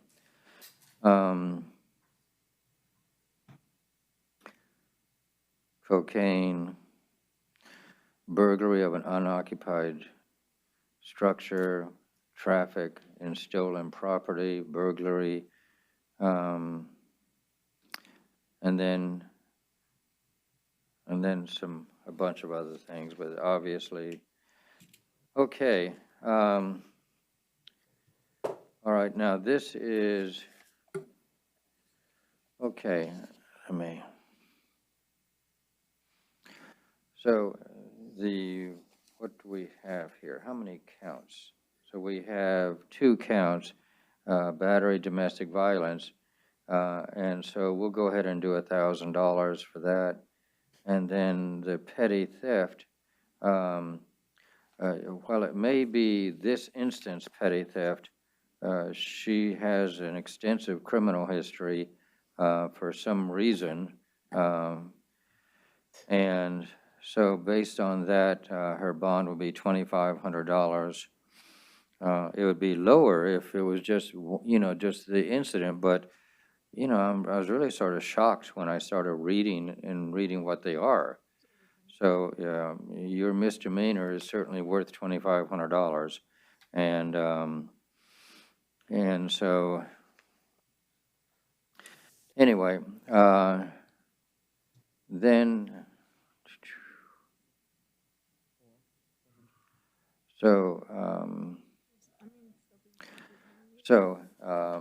we have no return to the scene of this incident, which is grandmother's house, no contact with the alleged victim, witnesses, which would include all the family members who were present, and do not commit any further crimes, do not possess a weapon or firearm, do not leave the state.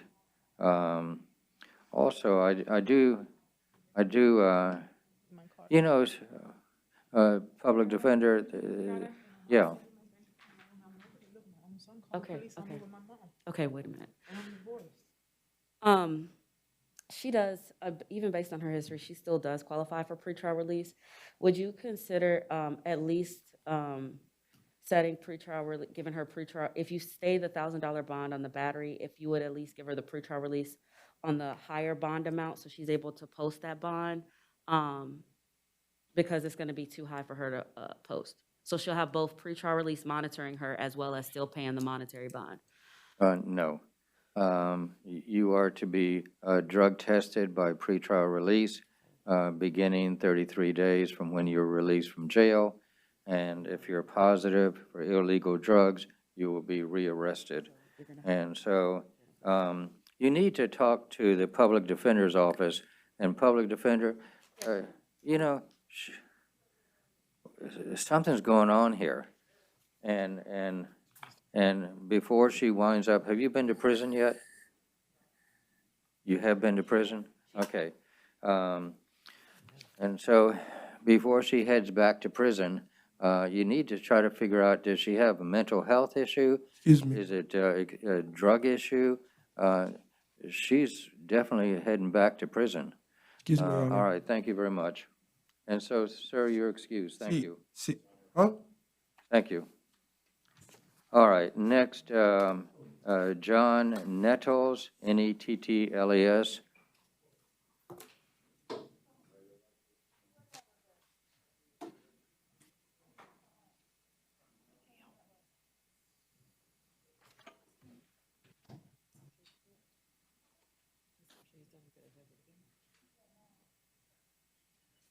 State, did you look at this, the history here? Yes, Your Honor, I have taken a look, yes. Your Honor, just for, while we're waiting, on his out-on bond, we are having him evaluated set for March 2nd of this year, because we believe we filed a motion stating. Right. He will be evaluated.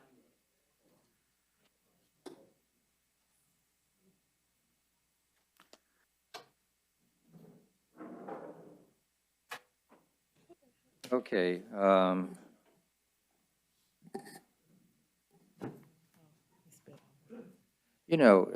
I could just no bond it until mental health evaluation, rather than, because I doubt if he'll make the bond anyway. But you see what I mean? I really, because if he's mentally incompetent, that certainly would affect everything that all of us do. Yes, Your Honor. Are you okay with that? Yes, Your Honor. All right. So we're going to no bond him. I know it's a petty theft and it's a misdemeanor and all that, but looking at his history, the no bond at this time is really intended to help him, because we have to figure out mental health. He may be incompetent. to stand trial for anything, misdemeanor or felony. And so, in his best interest, we're going to try to, now, is there anything I can do to help in terms of expediting mental health from this perspective, or can you all take care of it? No, Your Honor, it's usually based on when the doctor is available. That was the next available appointment because Right. March, okay. All right, we'll leave it at that. Say again. Oh, is there a separate, is there a domestic violence count? Oh, he was out on bond on the petty theft, so we'll change that to be no bond. And then there was you said there's I guess I missed it. Oh, okay. I guess I got so involved in that other thing I missed. Thank you very much. Battery, domestic violence.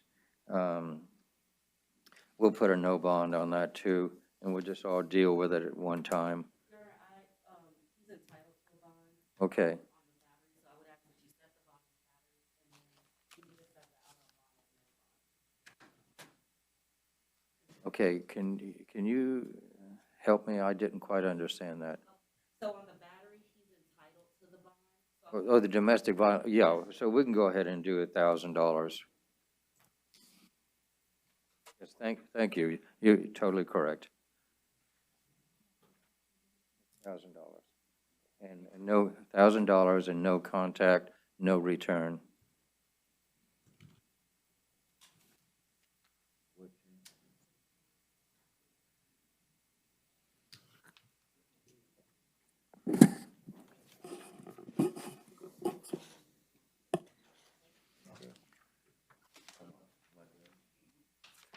Okay, Bobby Robinson.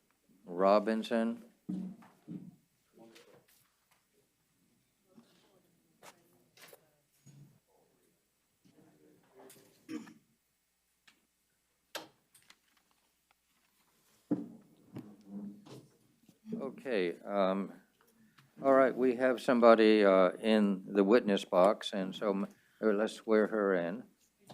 Do you swear to tell the truth, whole truth, nothing but the truth, so help you God? Yes. Please state your name for the record and spell your last name. Natasha Harris, Harris. All right, good morning, Ms. Harris. Good morning. Okay, why are you here, and what do you want me to know? This is my husband. He's your husband. We're practically newlyweds. We've been married for less than a year. We got into a very heated argument. He didn't he didn't strike me or injure me. Okay, can you, I'm sorry. Could you pull your mask down? I hate, but it's sort of one of those Sure. homemade ones, and it's. Sure. Okay, you can take it off one ear, so you, to make Thank it, you. so you don't have to be that uncomfortable. Thank you. No, it's better. Thank you. Okay, yes. So, would you begin again, please? Sure. This is my husband. We got into a very heated, passionate argument.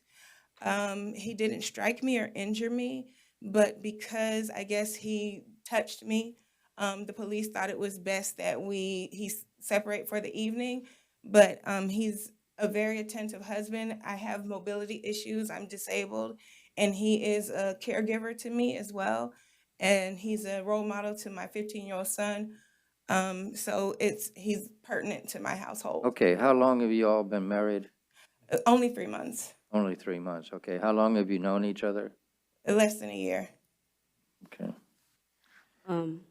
Has there been any violence in the past? No, we've been happily married. Like I said, we're still newlyweds. So it's something that got a little exacerbated. Okay, well, let's see, looking at the Florida arrest, aggravated battery, larceny.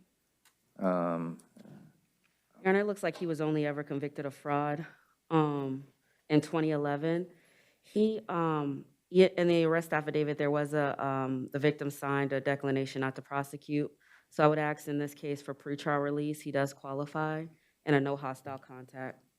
Okay, State, any comments? I have no objection, Your Honor. Okay. All right. Well, Ms., you said your name was Harris? It is. Okay. Well, Ms. Harris, I want to thank you very much for coming because everyone in this room, the state attorneys, the public defenders, me, the clerks, the corrections folks, we're all here to do the right thing for people and to help people. So you were very helpful to come and let us know what this is really what it's really about. Well, thank And you for so- letting me be heard. So, Mr. Robinson, you have a very intelligent, nice wife. Thank you. And so, however this got out of hand, where the police felt they needed to arrest you, you need to think about what you did, how you did it, what you said. But also, Ms. Harris, also, you know, it takes two people to have an argument. And so, so I hope that we can get this behind us, okay? So I'll go ahead and, no, I'm sorry, since I do have to do a $100 bond, No, Your Honor, I asked for pretrial release. I can do pretrial release? Yes, Your Honor. All right, we'll do the pretrial release. Then no hostile contact. In other words, don't have the police coming again. But if things get out of hand, I want you to call the police. I mean, they do a wonderful job, so we don't want anything to ever happen to you, Miss Harris. I agree. You seem like a very nice lady. No arguing. If you're going to argue and carry on like that, he has to leave. You just can't lead your life with arguing. No, we've discussed finding some better outlets, but so far, this has been the worst we've had. We've been in marital bliss, so. All right. Well, I'm bliss is thankful to put this behind us. bliss is somewhere in Ireland. Well, we haven't gotten to the hard part yet, so I hope it doesn't get any worse than this. Well, it's coming. Oh, thanks. Okay. All right. Thank you very much, folks. So the pretrial release, no hostile contact, and I think that covers it. Your Honor, could I also ask for no drugs, no alcohol, and random urinalysis? Okay. Alcohol was mentioned in the affidavit, Your Honor. Well, does he have an alcohol problem? No, he just had too much to drink that night. Okay. Yeah. Do you realize that one beer is 3 pieces of bread? So that's like 300 calories. I don't care if it says 90 calories on the bottle. It's really, so every time you have a beer, you're eating almost a quarter of a loaf of bread. And so I say that because I'm trying to watch my weight. And I used to like to have beer, but now I just see 3 or 4 pieces of bread. All right. So, Your Honor. All right. Good luck, sir. So yes or no? Okay, for Ms. the Harris, alcohol? thank you. Thank you. Your Honor, so was that no alcohol, no drugs?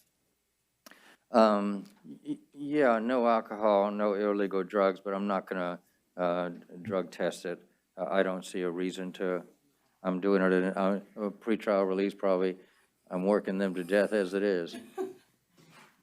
Thank you. Okay, Oshie Ruker? Sir. All right, Mr. Ruker. All right, we don't have anybody here.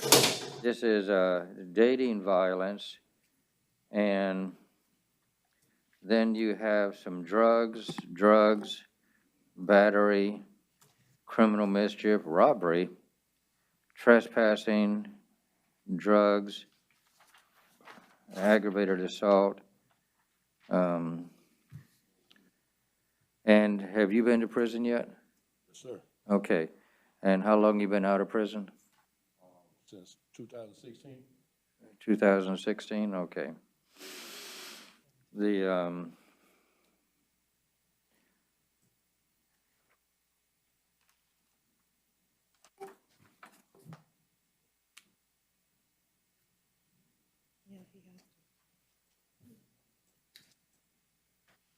so this is a misdemeanor battery, and,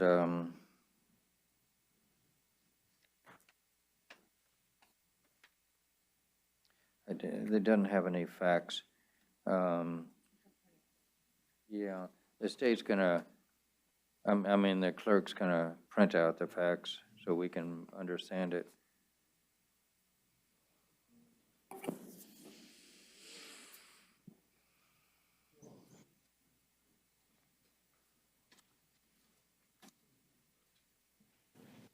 Perfect.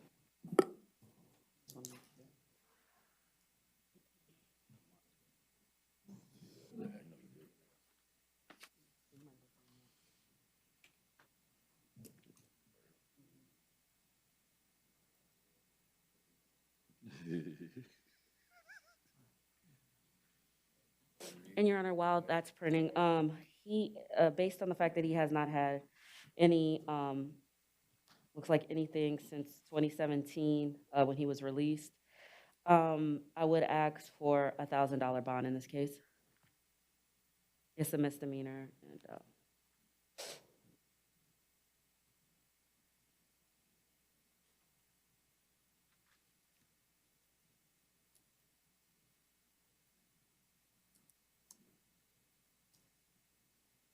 and the one-time return with law enforcement, Your Honor.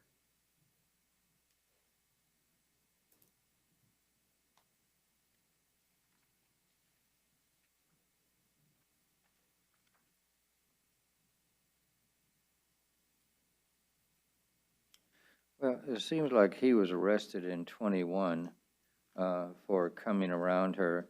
Let's see, the two broke up after they became involved in a domestic violence incident in which Hicks was arrested. Um,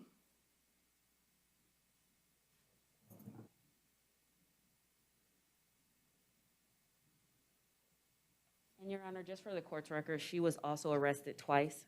Yeah. Domestic violence. Right. Against my client. Okay, and Ricks was arrested. In which Ricks was arrested. Okay, I had it backwards.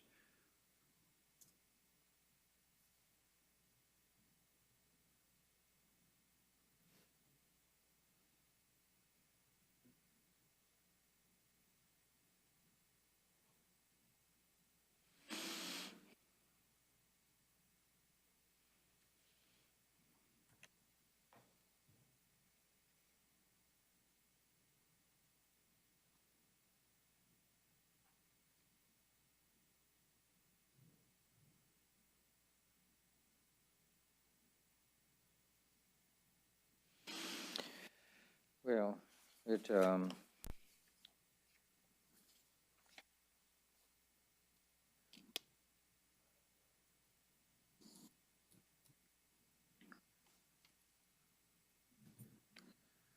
okay,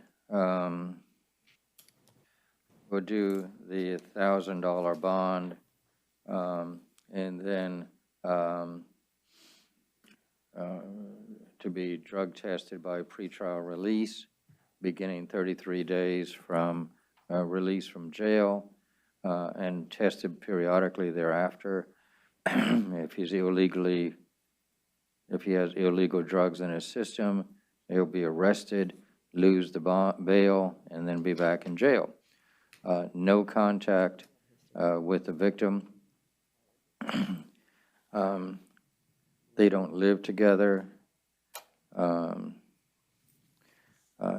Do not come within 500 feet of the victim or witnesses or their home or place of work. No firearms, but as a convicted felon, he's not supposed to have a firearm anyway. So state, trying to balance this thing out. Is there anything anything else you would suggest? I know you think it's redundant, Your Honor, but if you could say something along the lines of either no return or separate residence. Right, you're to have separate residence. They're not dating, they don't live together, they weren't dating when he came back, and so, but I think if you feel that I should say that, it's probably not a bad idea, that I'll just start saying to have separate residence. And Your Honor, in this particular case, I looked at a lot, but I don't think there was a mention of any drugs or alcohol. So I would object to the random screens in this particular case. I don't believe there was any drugs involved. I'm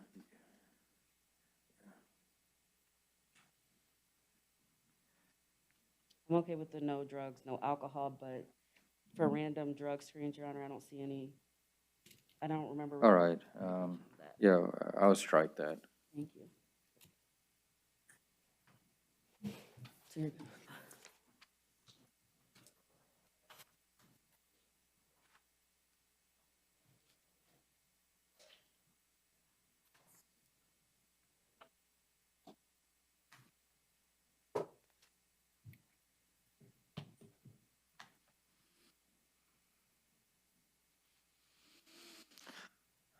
Okay,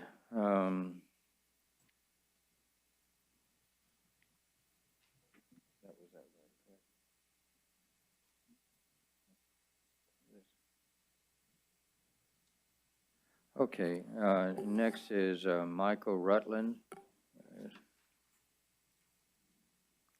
See, we have Michael Rutland. Yes. Okay, all right, Mr. Rutland,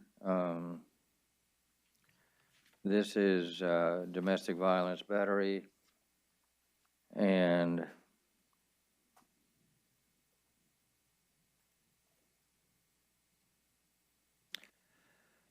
all right, we'll go ahead and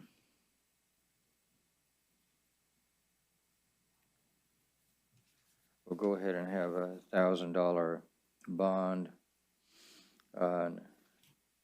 and no contact with the victim, to have separate residences,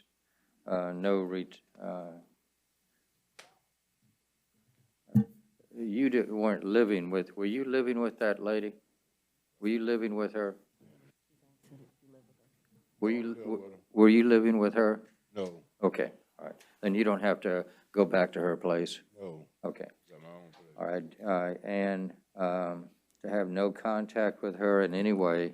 No, I want no contact with him. No, no. Okay, Got kids by? okay. Stay at least 500 feet away from her. You don't have any firearms, do you? Okay, good. All right, State, am I forgetting anything? No, Your Honor. Okay, thank you.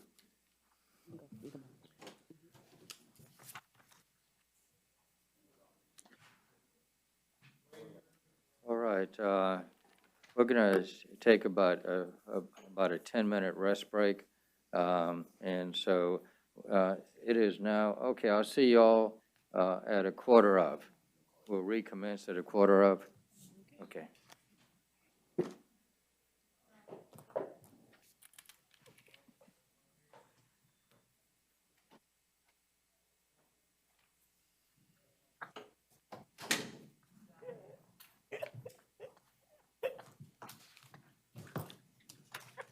Bond court is a free service, but it takes several hours of my time every day.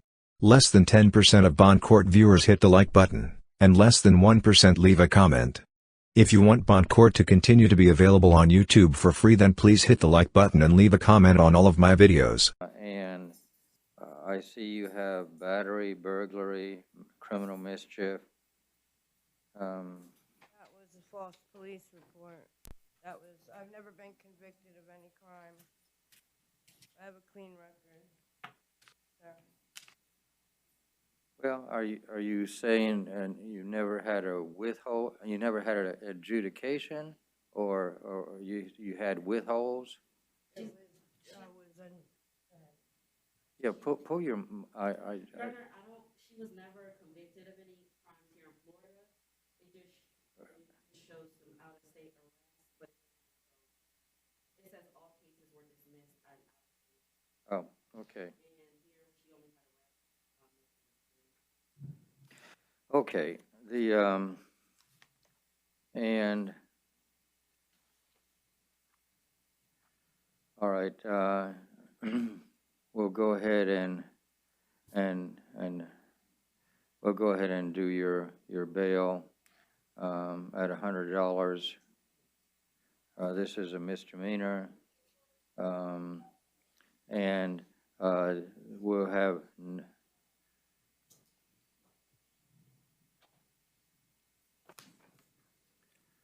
so we'll have no contact with the victim. You're to have separate residences. Now, you all don't live together, do you? No. Okay, do you have children together? No. Okay, so no contact, stay away from him, don't call him, and if he calls you, hang up. You're to have separate residences, and you don't live together. He doesn't have any of your stuff in his house, does he? He might have some, but it doesn't matter. All right, well, if you need to go to his house to get something, I don't know what, you can go there with, but you have to call law enforcement of that jurisdiction, whether it's the city or the county, the sheriff, and get your stuff. But that really means personal items such as clothing, work things. And don't come within 500 feet of him, and no firearms or weapons of any sort. State, did I forget anything? No, Your Honor. Okay, thank you very much. Next is Weaver, Quinta Weaver. All right, Miss Weaver, out-of-state convictions or none. There's just nothing particular in Florida. And so, so what was the relationship between you and the victim?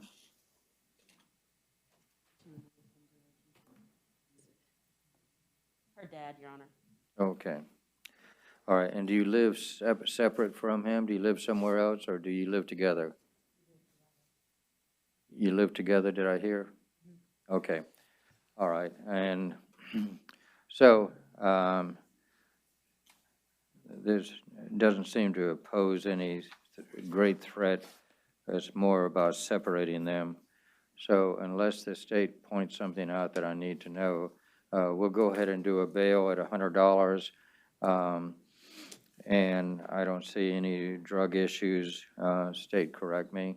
You're to have no contact with your dad, to have separate residences, and if you need to get anything from his house that belongs to you, I don't mean arguing over things, you can contact the law enforcement for the jurisdiction where the house is, and you can go there and get your stuff. But I don't want your dad and you arguing over. You can't argue over things. If you have clothing, personal items, you can go there with the sheriff or send a personal friend to get it, but keep everything nice and cool. And you're to have no firearms. Okay, did I forget anything? Your Honor, DCF was notified in this incident, so I would ask defendant to abide by any DCF plan. Okay, thank you for the information. So DCF, they're good people and they're to protect children.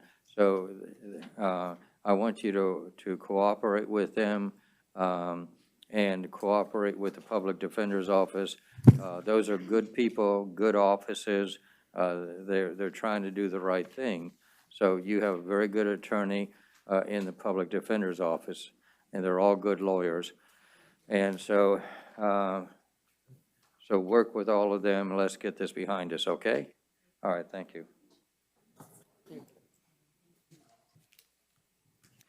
Okay, next we have James Benson. Mr.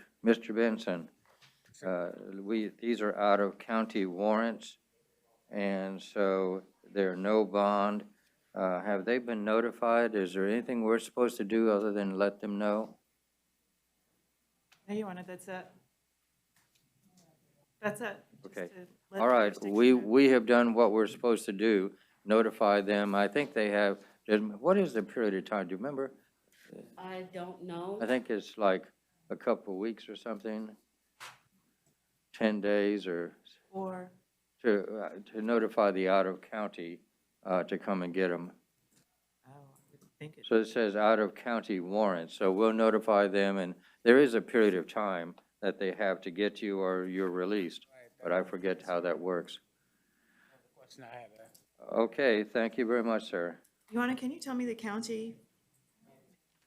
Manatee County, Thank the you. clerk tells me.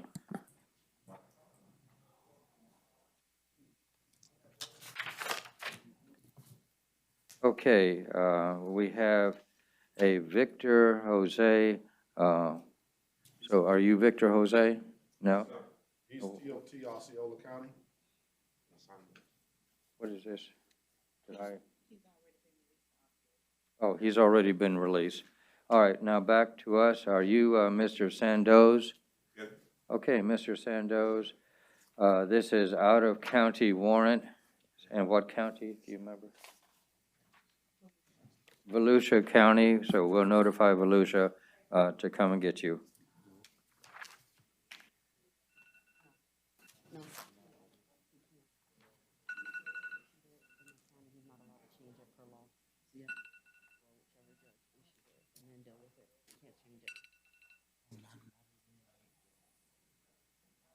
Okay, next we have felony warrants, VOP, felony warrants, VOP, Maria Frazier. Oh, wrong person, that's why. That's the wrong person. Okay. This is the wrong person. You said Maria Frazier? Okay, Mianna Fraser, are you Ms. Fraser? Are you Fraser? Okay, all right, this is a VOP. Wait, I'm confused. I'm sorry, Your Honor. This Lewis, he does. Sandoz Lewis, he has a $2,000 bond. Did we do him? We did, but the judge didn't announce what the bond was. Oh, his bond was $2,000, Your Honor. Lewis Sandoz, did you get that? No. Oh, he didn't say a bond. Okay. I just want to make sure I had the right. All right, so you have a bond. Yeah.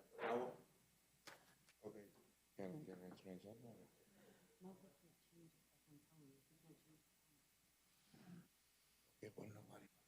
Madam Clerk, can you confirm that Mr. Sandoz does have a $2,000 bond?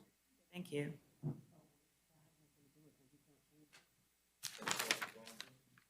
He's saying he's having an issue with the bond company because it's Volusia County, but I explained there's nothing that you can do. Nothing we can do.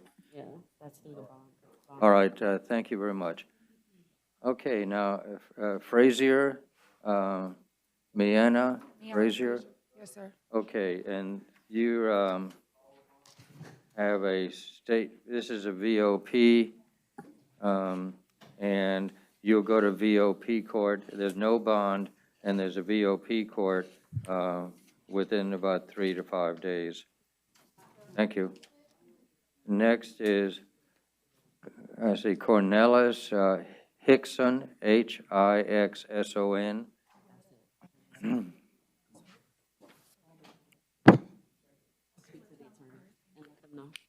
Okay, Mr. Hickson. Okay, Mr. Hickson? Yes, sir. Okay, this is a violation of community control, and you have a no bond, and you will go to the VOP court within about 3 to 5 days. So that's your next court appearance, is about 3 to 5 days. Okay, next is, Your Honor, he appears to have 2 violations of community control. yes, he does. Yes. Okay, so both of them are no bond? Right, everything is no bond. Both cases are no bond and goes to VOP court.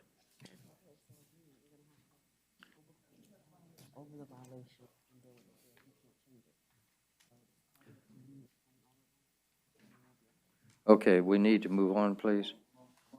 Okay, Humphrey, are you Mr. Humphrey? All right, Mr. Humphrey, this is probation, and you have no bond, and you'll go to VOP court within about 3 to 5 days, so that's your next court date. So thank you. Next is Ibanez Luis Ibanez. Okay.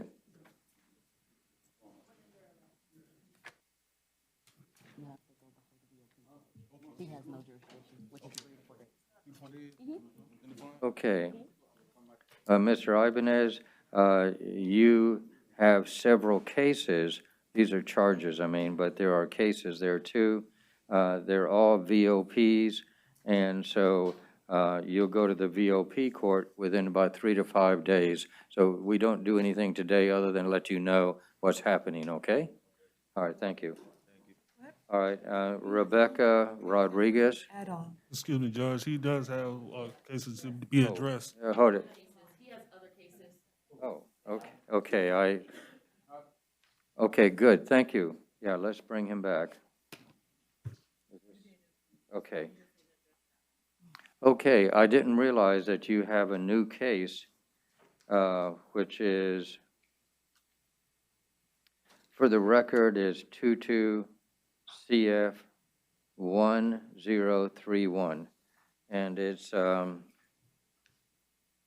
fleeing and eluding a police officer, reckless driving, driving with a suspended or revoked license. Just came to court with that. And, okay, And I think, Your Honor, they set the bond at 2,500 on the fleeing, 1,000 on the reckless driving, and 500 on the driving while license suspended. I just ask that you stay the bonds. right, yeah, I think, you know, the rule is if another judge has done it, we're not supposed to do it, change it. So, like your attorney just said, 1,000 plus 500 plus 2,500 for a total bond of 4,000. All right, thank you. And now, Ms. Rodriguez? Yes, sir. Okay, Ms. Rodriguez, this is a state probation, which is a VOP, and you'll be in front of the VOP court in 3 to 5 days. All right, thank you very much. Okay, I think we're done for the morning session. No, well, we could be, Your Honor, but there's also 33-day motions. Oh, yes, right. I was just handed motions for 33-day motion hearings. So the first one is Brady, and the last 3 is 158. Do you have that? Granted notice of non-filing. So it's granted. I'm signing it now. All right, Mr. Keller, you're been arrested for trespass on property after warning. And the Offer from the state was an adjudication of guilt, credit time served, and no return to 6942 West Sand Lake Road. I did speak to Mr. Keller. He understood all his rights and would like to accept the state's offer and enter a plea of no contest. all right. All right, let's swear him in, please. Swear to tell the truth, whole truth, nothing but the truth, so help you God. All right, and did you hear what your attorney said as far as pleading? Yeah. And so there's nobody in the audience. We'll go ahead, based on his history, we'll adjudicate. Time served is how much? 2 days. 2 days. Have you discussed your case with your attorney, and do you accept the plea? No, he's saying, do you accept the offer? Yes. Okay, and the attorney's charge is $50. Do you agree to that charge? Yeah. And Madam Clerk, the standard, It's me. well, Give me diseases and the standard court costs are how much? All right, the $273 plus the $50 for the attorney. There's no restitution. And we'll send this to collections court beginning next month, at the 20th of February and the 20th of each month thereafter, you are to pay $20 to Collections Court until paid in full. All payments first applied to restitution, which there isn't here, then public defender, and last to court cost. All right, thank you very much. Next case.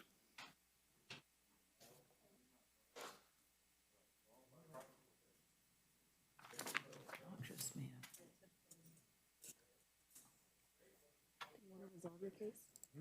Resolve the case. In what way? They're offering you a withhold credit time and no return if you want to resolve it. Let's see, Andre Posey. Okay. Mr. Posey? Yes, sir. Okay. This is trespass on property after warning.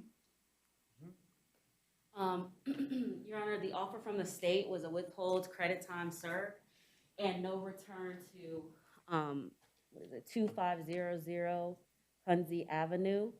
Mr. Poisey would like to accept the state's offer and enter a plea of no contest. All right, swear him in, please.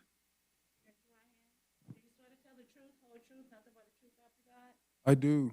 All right, you've heard your attorney, the public defender, to explain the plea offer. Do you accept it? I do. And there's no restitution, adjudication, time served is how much? 2 days. 2 days. And sir, Your Honor, it's a withhold of adjudication. oh, it is? Yes. Okay, all right, we'll do a withhold then. And your attorney's fee is $50. Do you agree to that fee, sir? Great attorney. Okay, sir. Thank you for your time. You do, okay, good. All right, Madam Clerk, court cost, attorney's fee, agreed $50, and we'll send this to Collections Court. And so the 20th of next month, he'll pay $20 and $20 each month on the 20th until paid in full.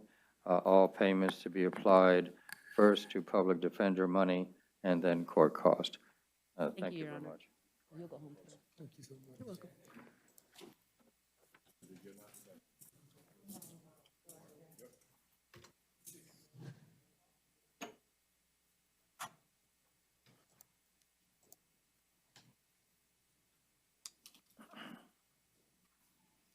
Okay, next is, are you Mr. Canalis? Yes, sir. All right, sir, this is, you've been arrested for possession of meth. Count 1, resisting an officer without violence. Count 2, trespass on property after warning. Count 3, and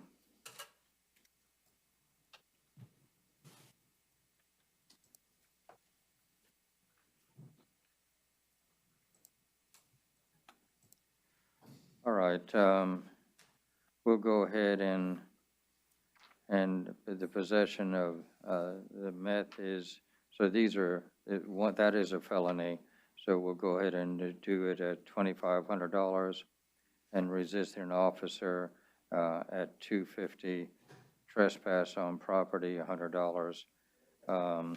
And sir, you are to be drug tested by pretrial release beginning 33 days after your release. So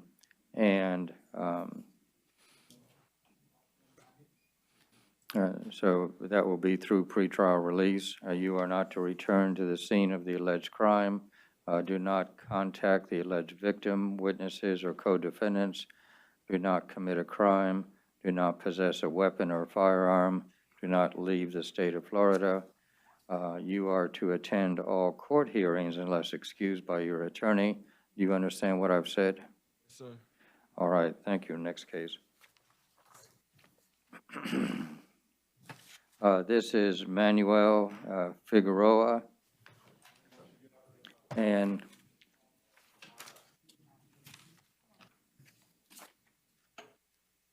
good afternoon, Judge. good afternoon. Earl Smith, I'm covering for Robert Zlakin as to Mr. Figueroa's case. Okay. All right, sir, you're charged with fleeing and attempting, well, first off, I noticed that you were out on bond for fleeing or attempting to elude, and then no motorcycle license and reckless driving. Those bonds, which is, it says $15,200 are revoked. Your Honor, if I may be heard as to those bonds, although Mr. Figueroa was out on bond when he was arrested for this charge, the new charge, so to speak, actually predates the offenses he was out on bond for. He was released on bond in October. The allegations for the warrant that he was just arrested on happened back in September. So I would ask if Your Honor would take no action as to those bonds because he didn't actually violate the conditions of his bonds. All right, well, that would be correct statement of law. And so, State, you heard his allegations as to dates and times. Is he right? Yes, Your Honor, the incident that he is out on bond on did happen in August, but as counsel stated, defendant did not bond out until October, and for the current offense, that did happen in September, so Okay. technically he was not out on bond. Okay, thank you for that information, because that is correct. Thank you. All right, then the fleeing, attempting to elude, that is $15,000. Reckless driving is $5,000. Motor vehicle license is $1,000. Fleeing, attempting to elude law enforcement with siren is $5,000. No motorcycle license is $500. No motorcycle license again, $500. And sir, if you post bail, then you are to not return to the scene of the alleged crime, and not to contact the alleged victim, witnesses, or co-defendants, if any. I don't think there are any, but if there are, do not commit another crime, do not possess a firearm or a weapon, do not leave the state. You are to attend all court hearings unless excused by your attorney. Do you understand what I've said? Yes, sir. All right, thank you very much. Thank you, Judge. Have a good day. Your Honor, can I just clarify something? Yes. On the new law case, which is 21 CF 16066, there are only 3 counts, but you gave bond for 6. Does that mean that you are giving new bonds on the out on bond case? No. Well, hold it. Okay, the cover page that I have has 6, but let me go back and see. There's only 3? All right, I'm now looking at offenses, so, okay. Honor, for the cases of 2021 CF 016066.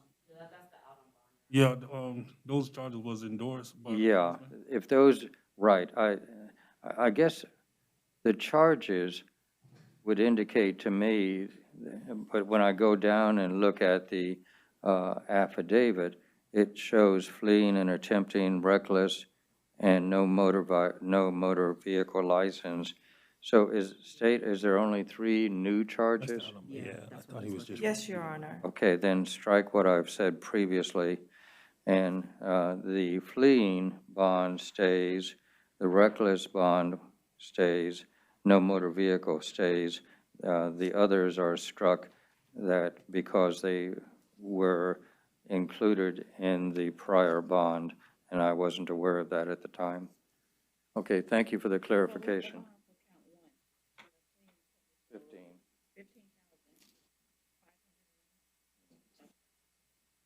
5,000 and 1,000, I thought. Oh, go ahead. Say again, it was, Oh, he's leaving them as is, so it's the 500 and 100 for counts 2 and 3?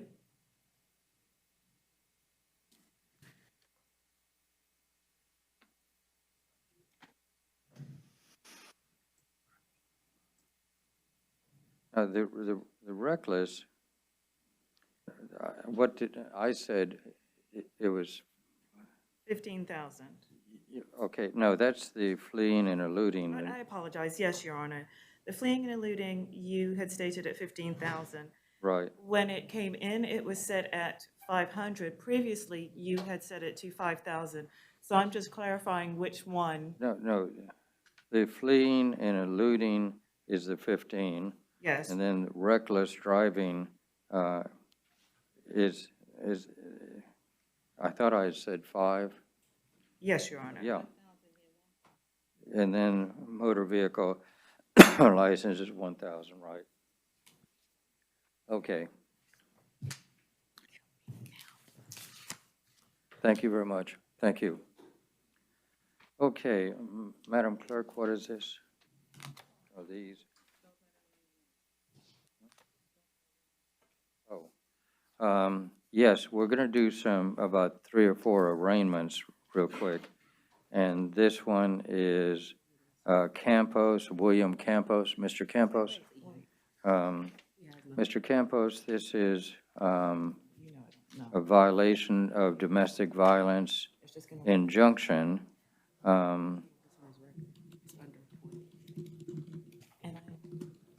And so then there's a second one that says violation of PTR conditions. And let me look at all these notes over here. Okay, first degree misdemeanor. All right. Your Honor, I'll waive and enter a plea of not guilty. Okay. If you appoint us, it does not appear we're appointed. Okay, and so we'll go ahead and the violation of the injunction, we'll do it as $1,000, and then violation of. Your Honor, we just need the dates for pretrial, the pretrial date. It's an arraignment, so I'm entering a plea of not guilty. There's not an offer to resolve the case. Oh, okay. I'm just asking for the pretrial date. Oh, I'm sorry. Oh, I'm sorry. He has a private attorney, right? Okay, he has a private attorney. Oh, has a private attorney, okay. Okay, then on arraignment, we'll enter a plea of not guilty to Baker, say Mr. Baker. Pretrial conference date will be February, Campos. My last name is Campos. February 14th. I apologize. At 6:30 p.m. courtroom 7C.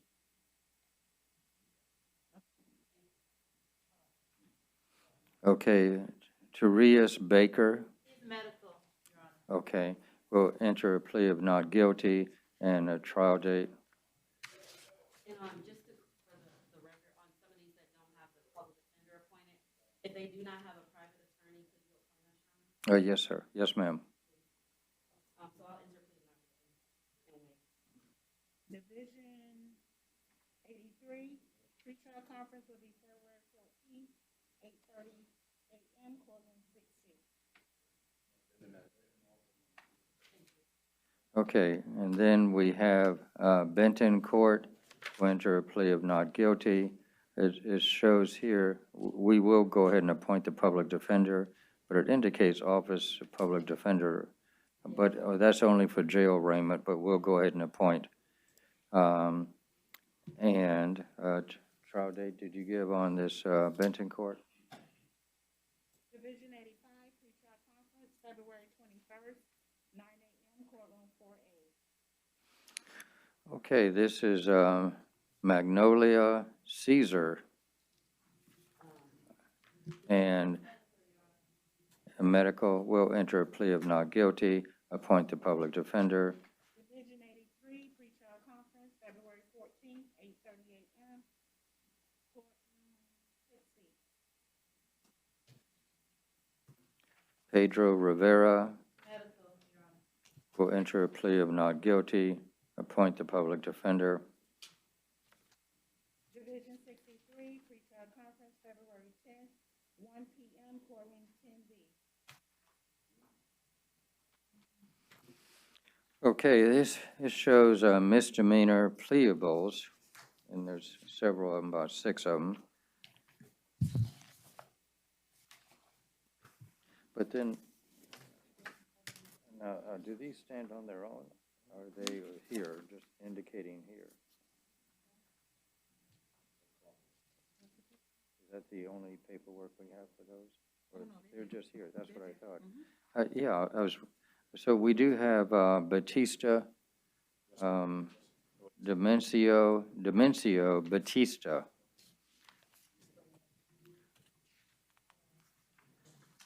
But, you know, it said misdemeanors, but this is a felony. That's when I was confused. Okay, are you Mr. Batista? Yes, sir. All right, Mr. Batista, you're two things. We'll start with the history a little bit. You were released ROR.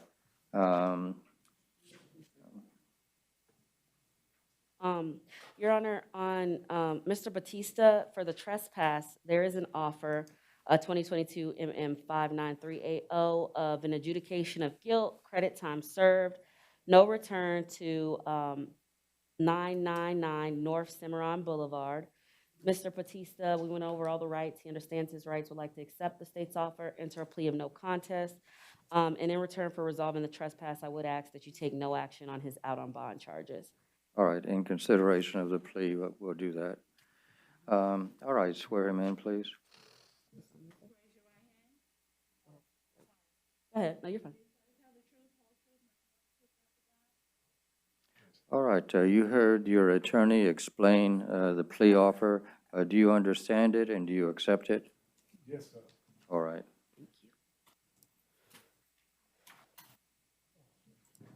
You're welcome. You'll go home today.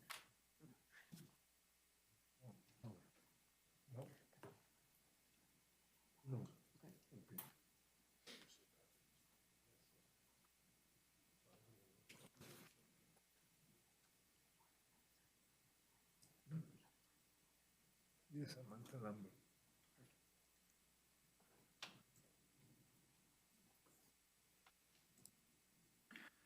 Okay, and all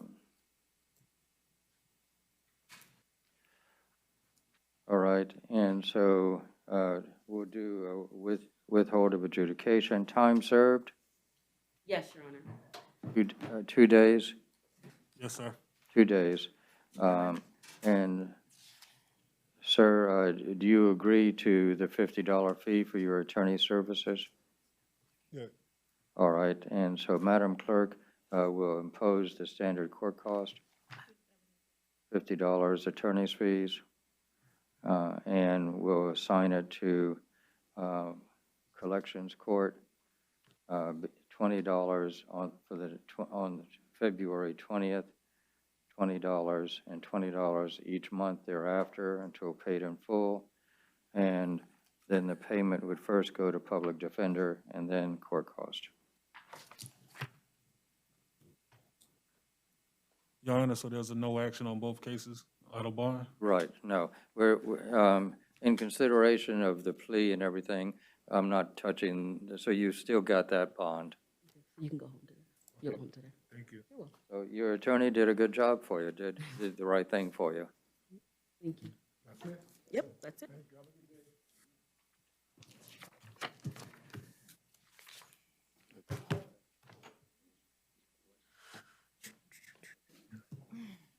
Okay, Wesley, are you Mr. Wesley? Yes, sir. Okay, Mr. Wesley, you're charged with resisting an officer without violence, possession of cannabis, but also you apparently were out on bond for carrying a concealed weapon. Yes, Your Honor. And I believe he is, I would ask in exchange for the offer from the state that you take no action. I believe he stated he was getting ready for pretrial diversion on this case. He has no history, convictions on his record. And in 2022, MM 60180 for the resisting charge, Your Honor. The offer is a withhold credit time served. As far as the possession of cannabis, I did speak with the state and they agree. I would just ask for an ROR because the state has not been charging the possessions of cannabis under 20 grams. And given he does not have anything on his record, I'm trying to keep that off. All right. So State, we're gonna plead just to the resisting an officer without violence, Your Honor. okay. State agreeable? Yes, Your Honor. Okay. So, Madam Clerk, the count 2, possession of cannabis, will be ROR, and then the plea to the resisting, and then we won't deal with the others. And so,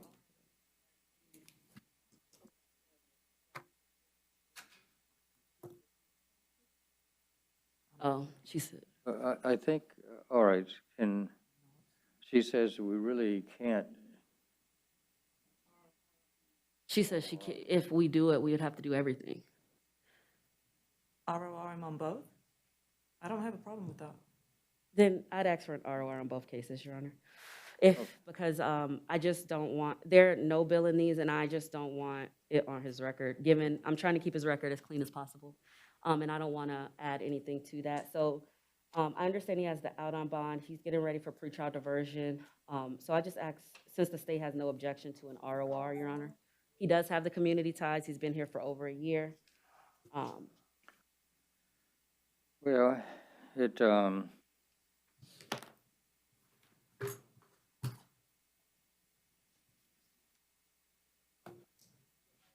you know, the other charge is carrying a concealed firearm, and, you know, your attorney is trying to do the best for you. But if you're carrying a firearm and everything, it's not a good indication. And so, no, you can't talk at this point. I'll go ahead and, as out of respect for your attorney, accept this, but I think sometimes good intentions. So I guess I'm trying to say is you ought to pay attention to what your lawyer is saying, because she's really trying to help you not to screw up your life. But if that's what you want to do, that's what you're going to do. So you'll wind up in prison, serving 5 years to 10 years. I don't know, when I start to see firearms, I think that's a person who's way down, gone down that that road, I mean. But out of respect for your attorney, I'll do this, but anyway. All right, so we're ROR on both counts 1 and 2. And you are not to contact the alleged victim, witnesses, co-defendants. You're not to commit any new crimes. Do not possess a weapon or firearm. Do not leave the state. You are to attend all court hearings unless excused by your attorney. Do you understand that? Yes, Your Honor. And is your goal in life to wind up in state prison? Oh, Your Honor. Then you need to listen to, we have an excellent public defender's office in this jurisdiction. And, you know, you need to listen to them because they're trying to keep you out of state prison. Anyway, all right, thank you. Thank you, Your Honor. Right. Okay. Next we have, let's see, Christopher Yarnville. Is it Bayardale? Bayardale? Or who is this, Madam Clerk?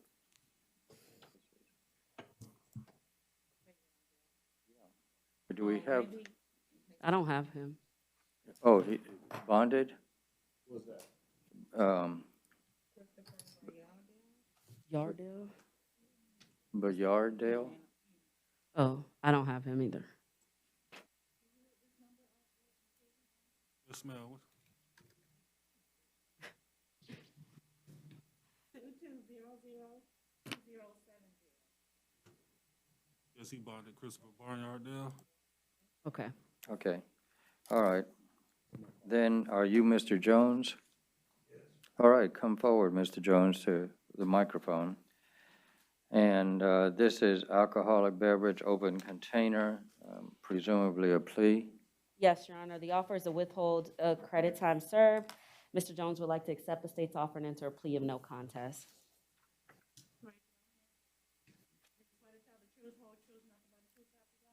Yes. All right, and sir, you heard what?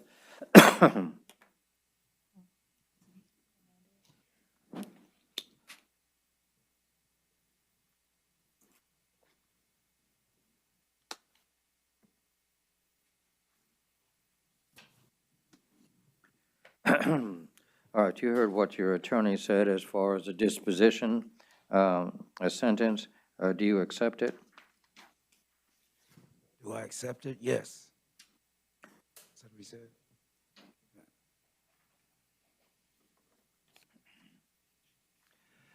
Okay, and we'll do a withhold of adjudication, time served, Yes, Your Honor. 2 days. 2 days. All right, and sir, do you accept the charge of $50 for your attorney services? Yes. All right, and Madam Clerk will do standard court cost, $50 the court cost. I mean $50 a public defender, and sir, are you employed, or are you working, or I was working on a job when they came. I didn't think they were gonna do anything. okay, what do you do? I was just cleaning up for some Okay, people and in front of their yard. so, all right, we'll go ahead and reduce it to a judgment. So in other words, I want you to go, if you win the lotto, then I want you to pay us. If you don't win the lotto, we'll just strike it off. Okay.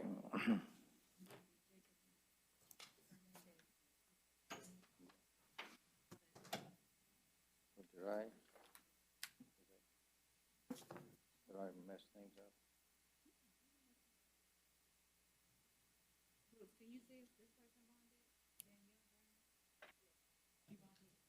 Okay, so we're now at, let's see, Deborah bonded out. Okay. And then Nelson. Yes, yeah, let's do it. All right, we're going to order to accommodate the 2 private attorneys, and so we'll pull those cases.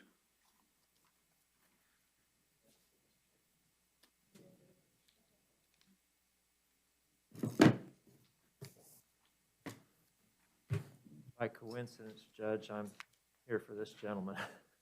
Okay, Jacob Hernandez? Yes, sir. All right, Mr. Hernandez,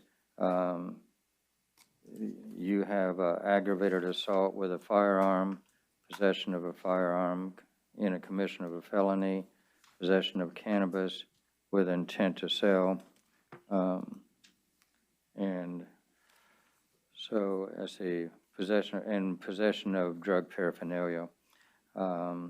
And then, okay, let's see.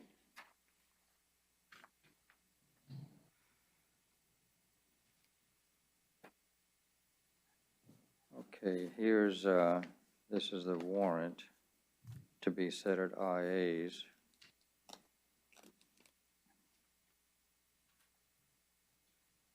Okay, that seems to be it. All right. As far as the aggravated assault with a firearm, state, is that an F1? I'm sorry, what, Your Honor? This is aggravated assault with a firearm. He said if it's an F1. No, it's not an F1, Your Honor. It's an F2? I will confirm that, but I just know it's not an F1.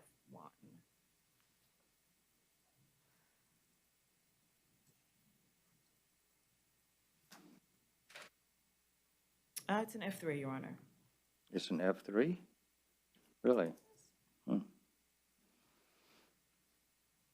And then the next one is possession of a firearm in the commission of a felony.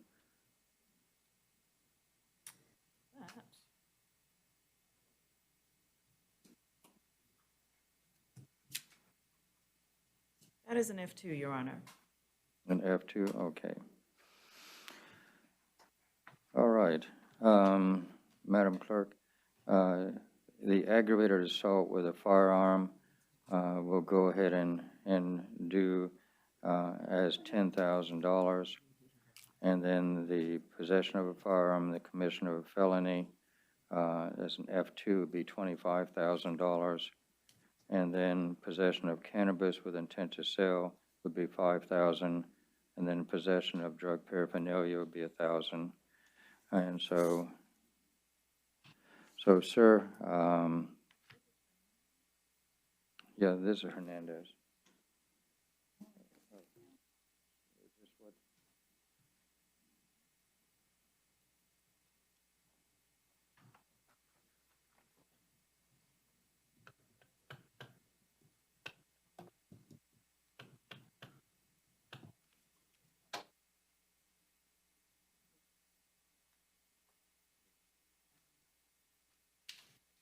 We have a little paperwork problem here. Judge Yes, Spencer sir. Rhodes, on behalf of Mr. Hernandez, I would like to be heard briefly about, on the question of bond. Yes, I did sir. read the police reports.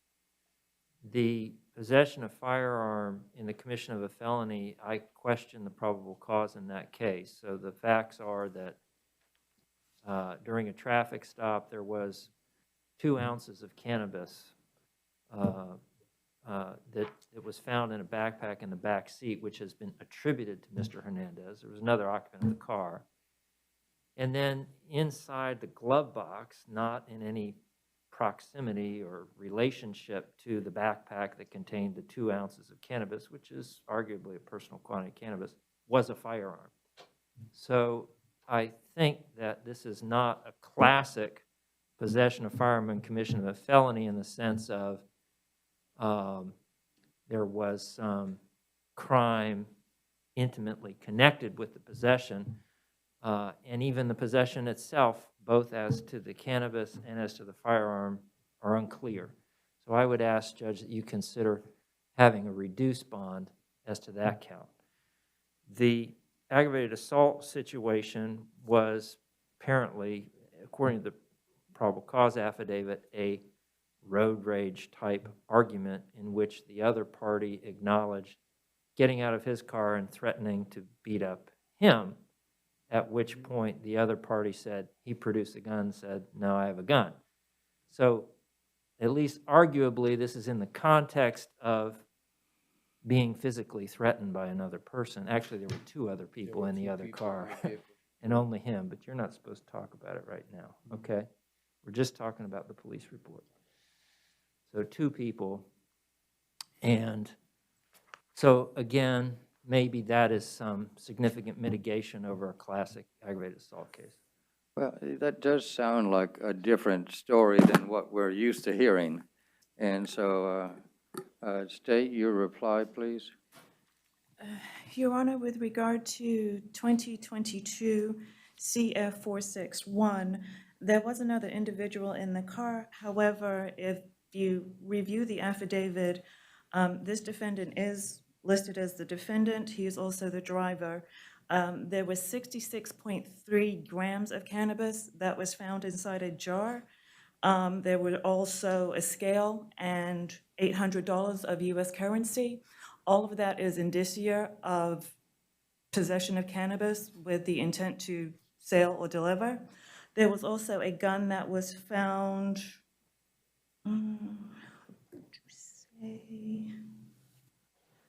yes, the gun was found in the glove box, but again, Mr. Hernandez was the driver. So it is not 2 grams. It is an... Ounces. I'm sorry? Ounces. Ounces, not grams. Yeah. No. So I would argue that probable cause is here, Your Honor. What's your thoughts about the aggravated assault with a firearm? Your Honor, that is a PC warrant. I have not reviewed the affidavit. However, probable cause has already been found. It is just up to you to determine whatever bond you deem necessary. I've not reviewed the affidavit, Your Honor, but if you give me a moment, I can do that and then give you an opinion as to the Can I bond. have the affidavit? Yeah, we'll print it out so I can.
Well, it says here, rather than in the glove compartment, it says the victim then pulled out a black semi-automatic handgun.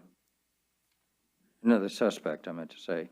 The suspect then pulled out a black semi-automatic handgun and pointed it at the victim, which was the other car involved in the road rage issue.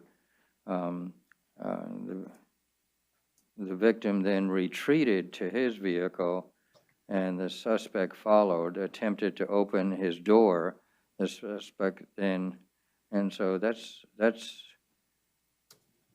different than what you had indicated. It's two different cases, Judge. So the case involving possession of firearm and commission of a felony is a different case in which there was a firearm in a glove box in the course of a traffic stop. In that case that you're reading, the aggravated assault, the individual admits getting out of his car and offering to fight Mr. Hernandez. That's in the affidavit. Then, in response to that, the person says Mr. Hernandez produced a firearm. Oh, okay, that's right. That's another. So I need this 22 CF 000461, and this is. That's what you just read, Your Honor. Say again. So if you look at the begin, I don't know if this is the right one, but if you look at the beginning of that form, where it first starts and it says on January 4th, 2022, you see that on your? Okay, so that same paragraph, I believe that's what is referring to in that first paragraph where it states the victim pulled in front of him. Right. So that's a different case? Yes, Your Honor. So there was a warrant in that case, and then during the course of a traffic stop in which Mr. Hernandez was the driver, it was discovered that there was a warrant for him. During that traffic stop, there was odor of cannabis, and there were two people in the car. They each got arrested for cannabis. Mr. Hernandez got part of the cannabis put on him, and then the other part of the cannabis got put on the other fellow. And there was in the glove box a firearm. Cannabis was in the back seat in two different backpacks, apparently. And in the glove box was a firearm. So that was in the context of a traffic stop. Okay, do you have that affidavit?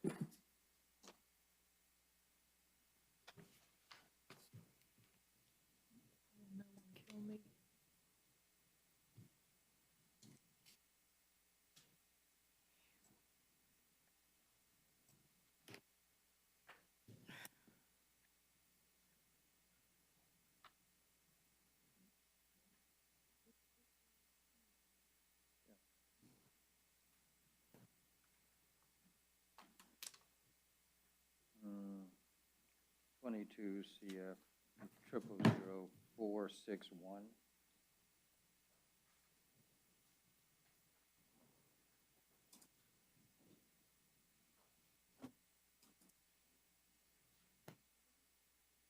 Uh, 22 CF 000461.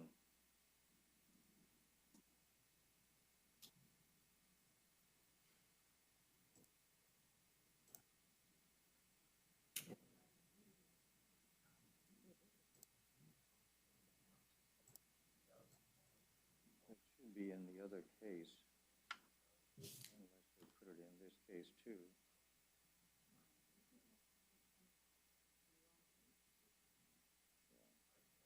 I will say this, Judge, I think bond is already set on that other case. So for your purposes, perhaps, we only have the question of the aggravated assault case, which is this confrontation with a guy in a street situation.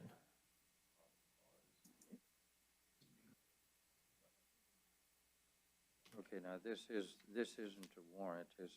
This is the way you described it. This is aggravated assault with a firearm, possession of a firearm, and commission of a felony.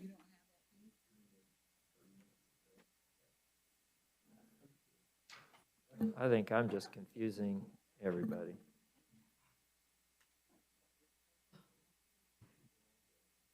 This is the new one. And this goes with it. Okay.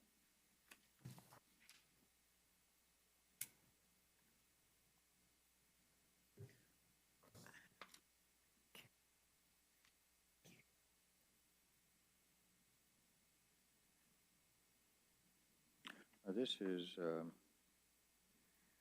1034. And so that's the warrant case. Okay, this is the new one. Okay.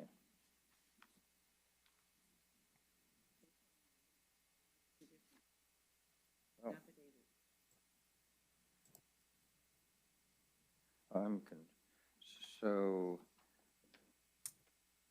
So he's been arrested for this now also. All right. I guess I don't know why it got so confusing. So apparently, he's got two cases, brand new cases, never had bond for anything. That's correct. Okay. Well, he's got bond on the 1034 case. Bond was set, I think, at arrest, 5,000, 1,500. That's just, yeah, that's Okay. suggested bond, yeah. Okay. All right, and so, okay, I think we're getting it straight. All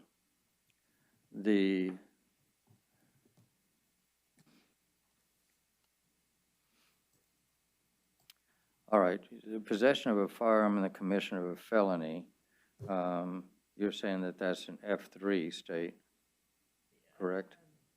No, I think that's the one that's an F2, Your Honor. Yes, an F2? All right, because that's what I would expect, it would be an F2, but I'm just thinking of what you said a moment ago. So the possession of a firearm and the commission of a felony,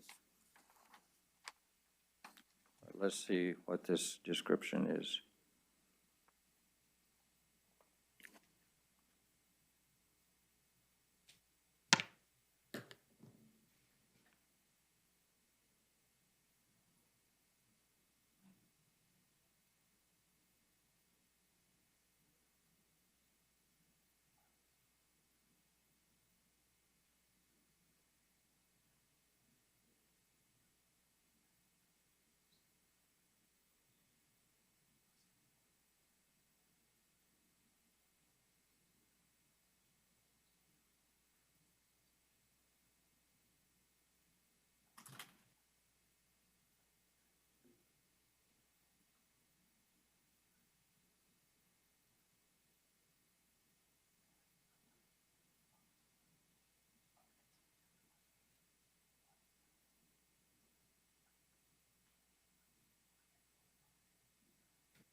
All right, so the passenger had the backpack, which was found 203 grams of cannabis with packaging and drug paraphernalia.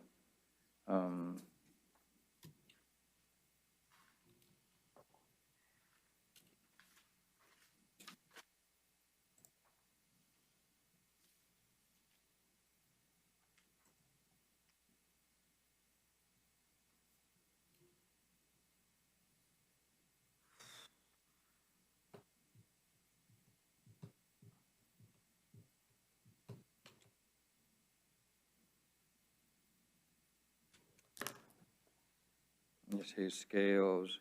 In the car were scales, containers, and other items of drug residue, a cig, handgun,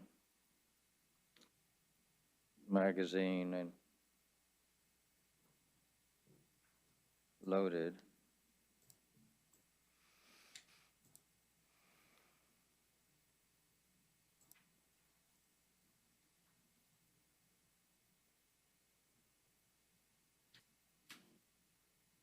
And then it talks about the other warrant and goes into that.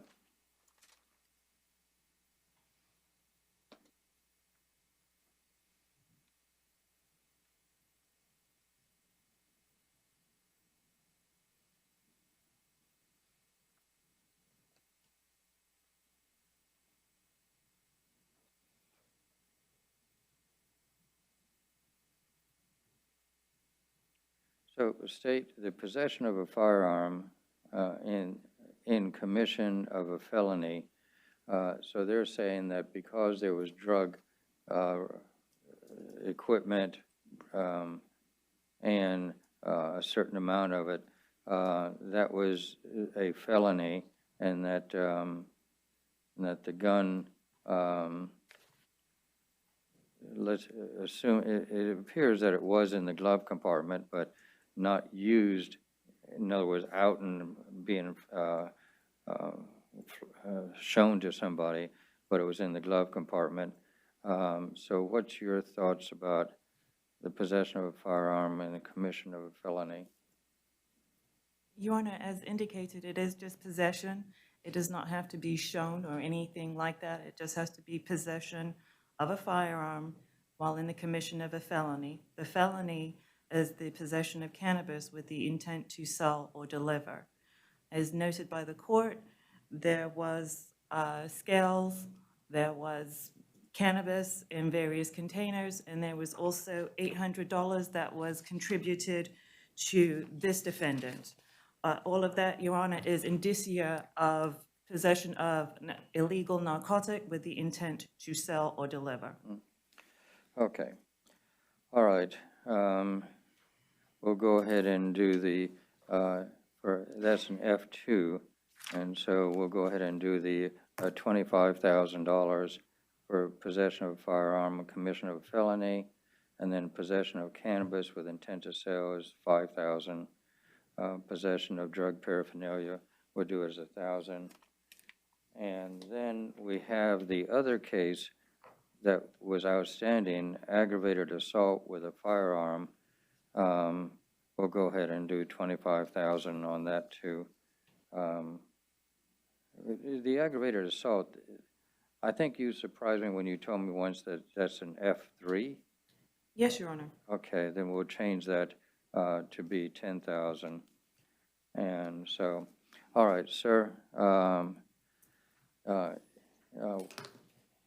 If you post bond, then you are not to have contact with the witnesses or co-defendants. You are to not commit any further crimes. You do not possess a weapon or a firearm. Do not leave the state. You are to attend all court hearings unless excused by your attorney. Okay, thank you very much, folks. Thank you, Your Honor. Okay, and then we have Canoris White.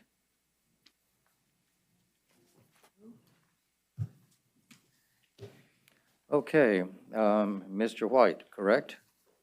Yes, sir. Okay, Mr. White, you're charged with battery, committing a felony battery, and then two prior batteries, I meant to say. And then your background is Florida conviction, carrying a concealed weapon, then some drug issues and BOP, and then some other issues of robbery, and then out of state, there was some issues also. All right, and then this, Mr. White, let me just look at one thing.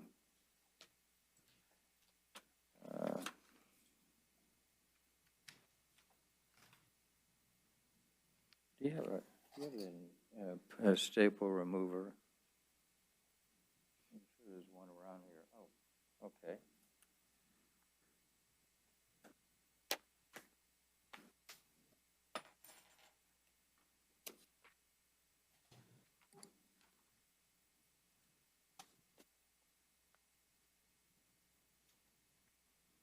Okay, this is an arrest warrant.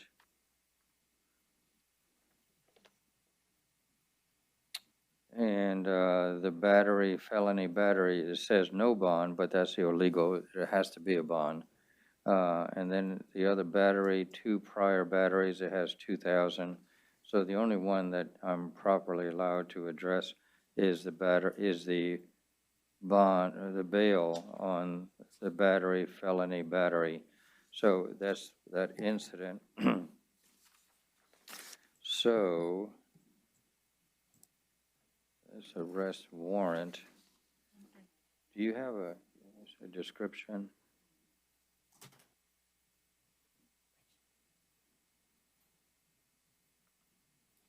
All right, well, while she's printing the description of what happened, it says, Mr. White informed me that he wanted to turn himself in because he had a warrant.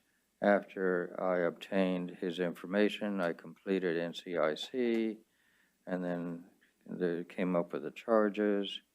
All right, and then let's see what this is about.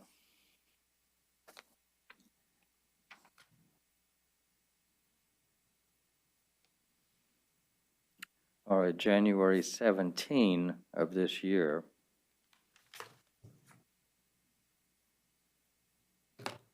The victim in this instance is a Lakeisha Armstrong.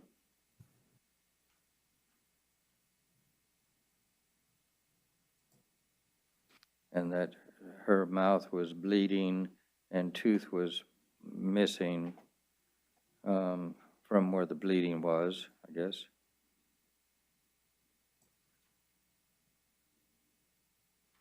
Oh, okay, she and her boyfriend, okay, Kenneth White.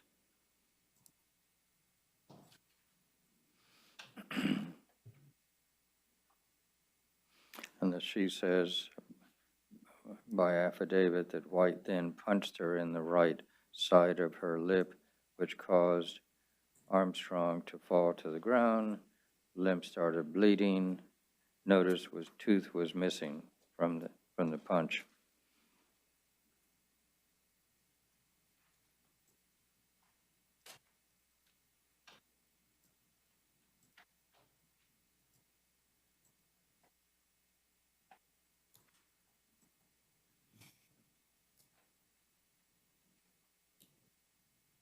And then there was blood and things like that confirming the basic story.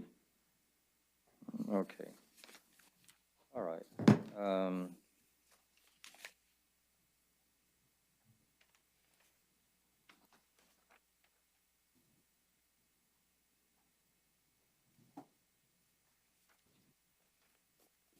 All right. Counsel, did you have something you want? First, I'll put your appearance on the record, and then did you want to tell me anything? Thank you, Your Honor. Yes, Jonathan Rose on behalf of Norris White. Your Honor, the state and I have discussed this case, and it's for the court's edification. We have agreed that in addition to the court staying bond on the one count at $2,000, setting bond at $2,000 on the second count. In support of that, I would inform the court that he did surrender himself, as I think the court noted on the warrant. He's gainfully employed. He works as an electrician with Hickey Electric here in Orlando. He is a lifelong resident of Orange County. He is involved in the community in the sense that he is a youth football coach. With respect to his criminal history, if I'm not mistaken, it's been about 12 years since his last conviction. So while there are some arrests in the past, it's been some time since he has had a conviction, so he's kept himself out of harm's way for some time now. And I would request that the court honor the agreement that the state and I have reached with respect to the count which currently has no bond, though he, as the court noted, is legally entitled to bond. Okay. All right, and that was $1,000 for the first one? Count one. What we agreed to was for the court to stay the current bond at $2,000 and set the second bond at $2,000. Oh, okay. All right. So that sounds reasonable. And so we'll go ahead and do, so both bonds, so we're staying one, there's two. Correct. And the other one is two. And you are not to, sir, you are not to return to the scene of the alleged crime. And if you wish to get your things, you can either have a friend contact her and get them, but if that doesn't work, then you can call law enforcement to accompany you to the residence, and you can get your clothing, your work tools, anything you need that is your property. And then, so you are to have a separate residence, and you are not to possess any firearms, and you should stay away from her more than at least 500 feet, which is 5 football fields. Stay away from her, and so that means don't go where she works, where she lives, that sort of thing. State, did I forget anything? No, Your Honor. Okay, and counsel, thank you very much. Thank you, Your Honor. Yes.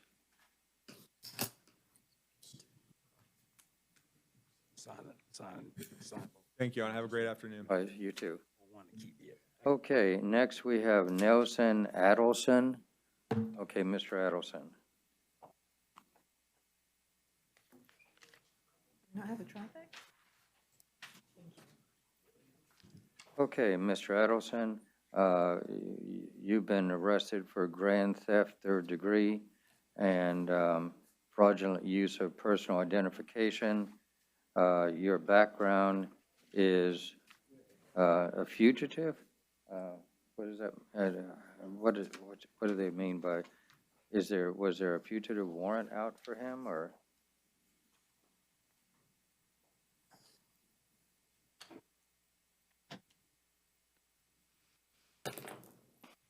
Okay, here's a warrant.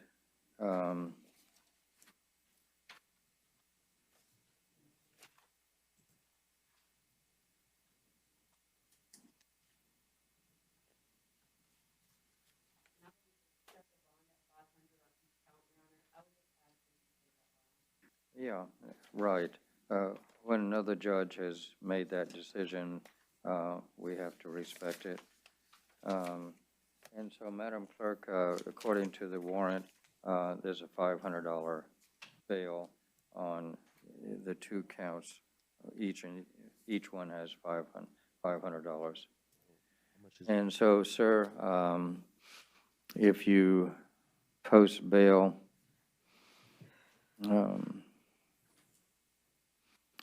you are not to return to the scene of the alleged crime. Do not commit. I'm sorry.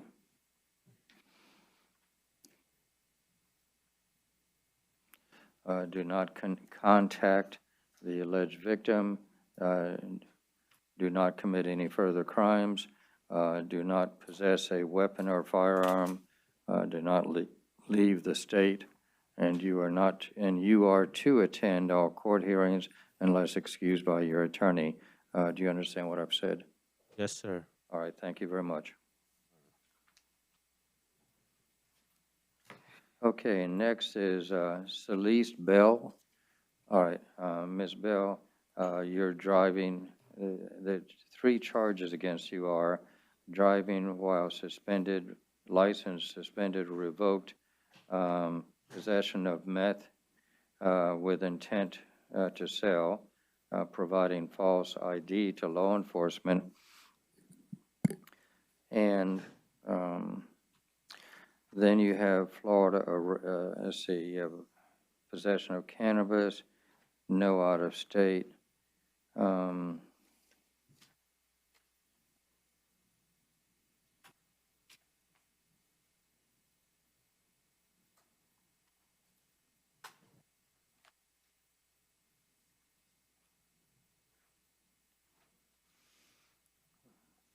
Okay.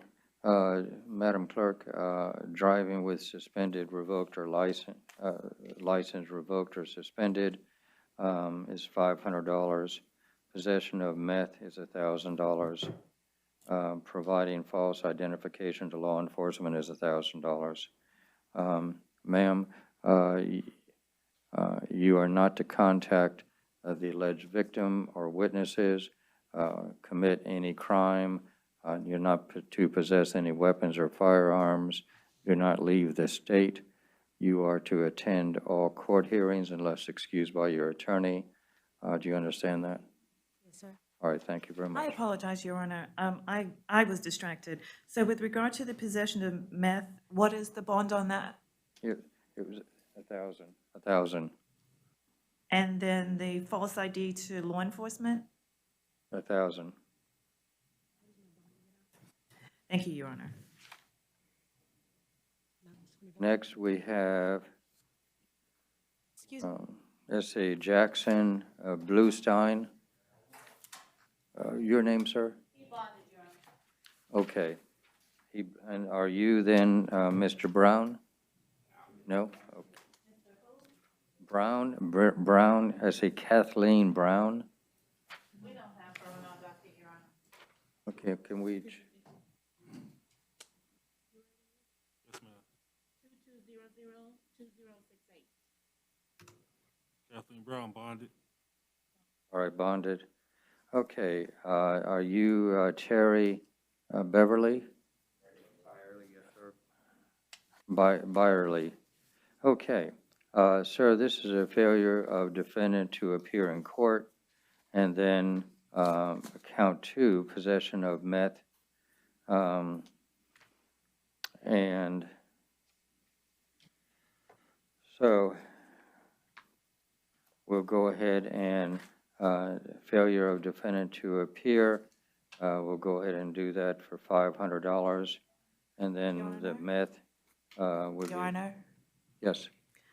as it is a failure to appear, you generally do not have the jurisdiction or the authority to change a failure to appear. If it's just a warrant, then you do have that discretion, but on a failure to appear, you generally do not. Okay.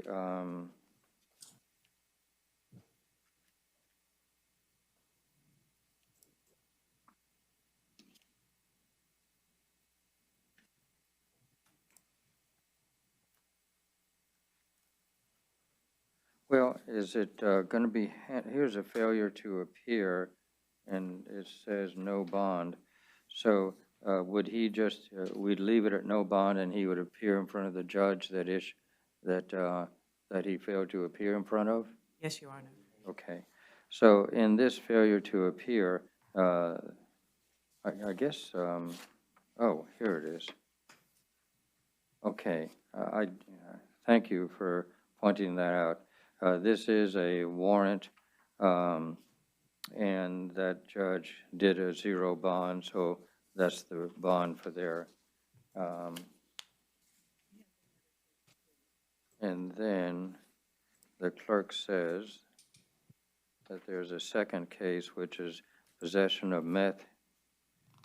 Okay, so that's really one is there. And then possession of meth will do $1,000.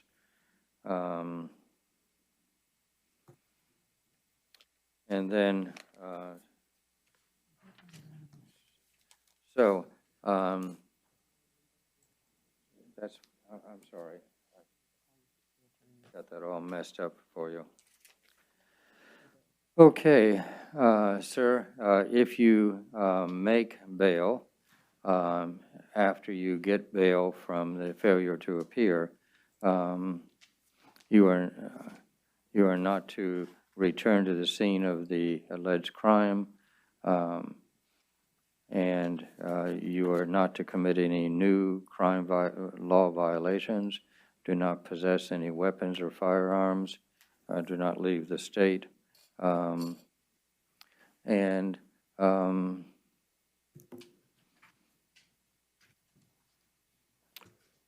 So, have you been through drug rehab already? No, Your Honor, no. I've never had a drug charge ever in my life. I've never really done drugs. I've been on the street for like the last year. I've been having a hard time getting back on my feet. I missed court because I missed the. Don't talk about the Okay. I've been having a hard time getting on my feet. Okay. All right. Okay, thank you. Next case, please. Hazel Chevron. And are you Miss Chevron? Chevron? Yes, sir. Okay.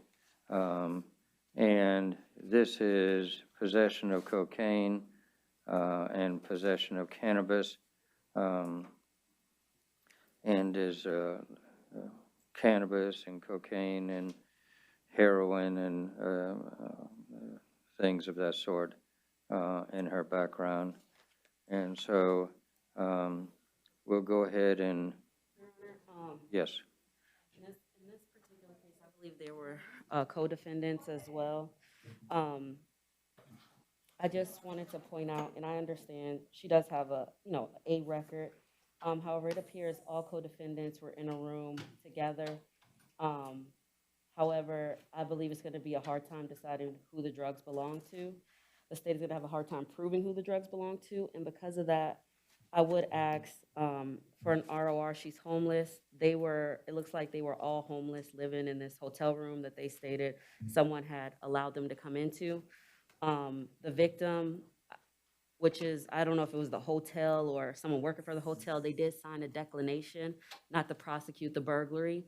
And so because of those specific facts, and I would just ask that you look at her face sheet, she has 0 failures to appear. So although she has a record, she has no failures to appear.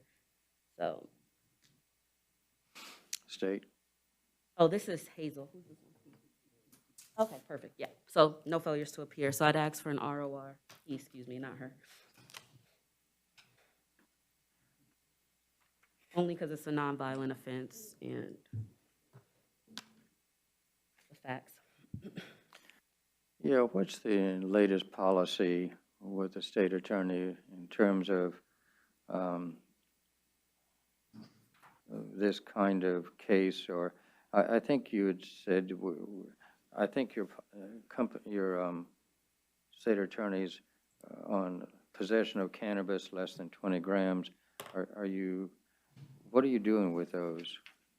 Usually we would drop them if they were just by themselves, Your Honor, but when it's in conjunction with another drug possession or another offense, this state attorney does not drop them at this time. We're at IAs, so there is plenty of time for it to be dropped in the future. With regard to release on own recognizance, I don't have an objection to that, Your Honor, but we may be setting the defendant up for failure as she is transient, and therefore there may not be a way to notify her should this case be filed on. And Your Honor, I would, a prior judge, and I didn't know this, but there was a prior judge where we had a similar situation for our homeless people. And she did point out that if you go to the clerk's website and enroll in, you put your phone number in there, it will actually send you a notification of your court dates. which was, I thought was clever. So what she would do is say, upon your release, you need to enroll and not only maintain contact with the public defender's office, but also that is another safety measure to ensure that they know when their court dates are. And I didn't know we had that ability, but they do have that ability to go on the clerk's website. And she made it part of the order. She put it in the order that they must register on the clerk's website to get the notification set up for their court dates. Your Honor, I have no objection to that. If we can just confirm that the defendant has the ability to enroll in, I believe it's called e-notify with the clerk's Yes, office. perfect, thank you. And he does, he has a phone, and you're correct, it's called e-notify. So basically, if you put in the case number, that e-notify will give them an alert every time they have a case date. All right.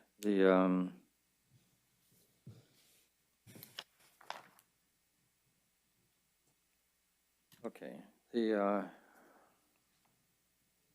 I guess we'll go ahead and do the ROR right now, and on both of them. And so I'll release you without having to pay money. And but the two things: one is stay in contact with your public defender, and secondly, make sure every time you move, you need to make sure that somehow the court can send you a notice to the. So what happens? You move, and we don't know where you are. It's not our job to keep track of you. It's your job to let us know where you are. Okay. All right. Thank you. Your Honor, Your Honor, as defense noted, there are two co-defendants. I would ask that there be no contact with the co-defendants while the case is pending. Okay. All right. So no return to the scene of the alleged crime, which is this hotel. Do not contact the alleged victims, witnesses, co-defendants. Do not commit another crime. Do not possess a firearm or weapon. Do not leave the state. You are to attend all court hearings unless excused by your attorney. Do you understand what I've said? Yes, sir. All right, thank you. Okay, next we have Hector Cortez. Mr. Cortez, this is a battery. It's a felony battery. And this is a warrant, and a judge reviewed the facts, circumstances, and posted a bond of $2,500. So we'll leave the bond as is, $2,500. No. And since this is domestic battery, we will add the conditions that you are not to return to the scene of wherever this situation happened. Do not contact the alleged victim, witnesses, and were you living with this person, or what was the relationship? This person, I used to work for him. Okay, you used to work for him? Okay, did you live with him at his house or something? Okay. And so, all right. So he doesn't have any of your stuff, any of your items. All right, just say, so no contact with him. You have to live at separate residences. And wherever this situation happened, you need to stay away from there. And so, state anything else? I would ask for no firearms, no weapons, Your Honor. Okay. No firearms or weapons. Okay. Thank you very much. I got a question. I'm not from out here, but I want to know, this bond, do I have to pay the full amount or the 10%? Huh? 10%? Or 10%? I'm not from out here. I'm by myself here. I need somebody to sign for me. Sorry. Okay, we have Terry McFadden. Terry McFadden.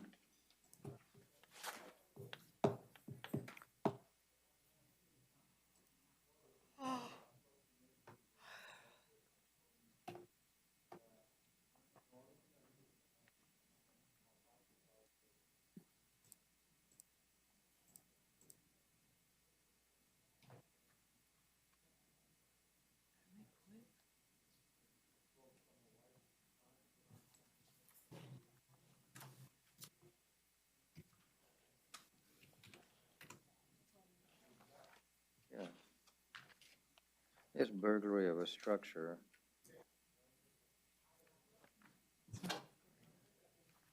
Okay, you're Mr. McFadden?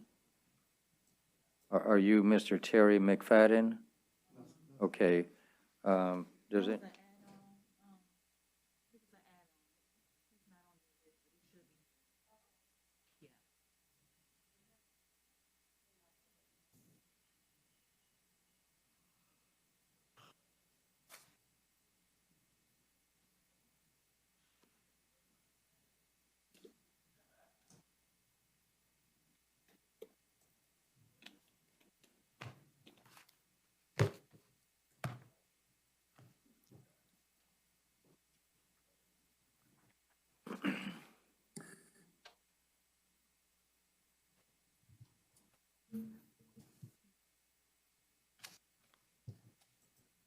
All right, we'll be with you in just a second.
Okay, Mr. McFadden, you have a burglary of a structure, but I also notice the clerk is indicating to me that no motor vehicle registration.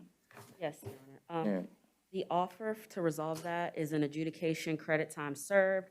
I did speak to Mr. Fadden. He would like to accept that offer and enter a plea of no contest to resolve the out on bond. Okay, State, you're okay with that? Yes, Your Honor. And so we could, so I'm sorry, the cash bond that he has for the no vehicle registration, what was the disposition of that? The bond? Yeah, he was out on bond of $250, so, If we resolve it, Your Honor, either he gets it back or it goes to his bondsman? so we're gonna leave that in place. No, we're just gonna resolve the case in general. I don't know what happens to the bond after he resolves it, but, I'm asking to resolve the case. Okay, so, to resolve both cases. Nope, No, just Your the out on bond. Oh, So not to 2020 CT. Not to do the out on bond one? Nope, we're doing the out on bond. So the Oh. only offer we have is for the out on bond, no motor vehicle registration. He wants to resolve that case, Your Honor. Okay, and then the burglary of a structure, we're just give them a bond. Yes, Your Honor. Okay, all right. And so the case that is 22 CF 1045, Yes, Your Honor. that's a CF? Yes, Your Honor. Motor vehicle, no motor vehicle, I'm confused. No, Your Honor. I thought that was a Two separate felony. cases. The 1045 is the burglary of a structure. Yeah, I'm sorry, I was looking at the wrong place on the form. Okay.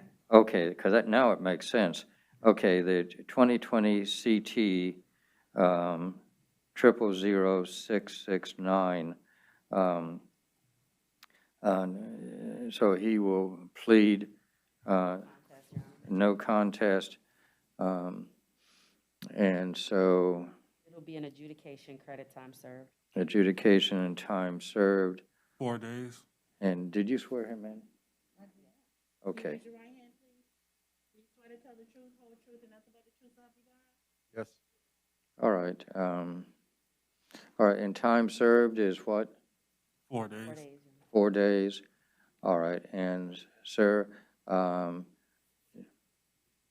you, the charge of $50 for your attorney services, do you agree?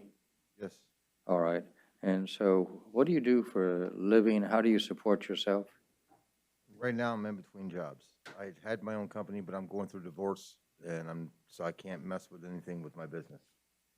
Okay, so how are you supporting Staying yourself? with my mother at the time. Okay, all right, so Madam Clerk, or the standard court costs?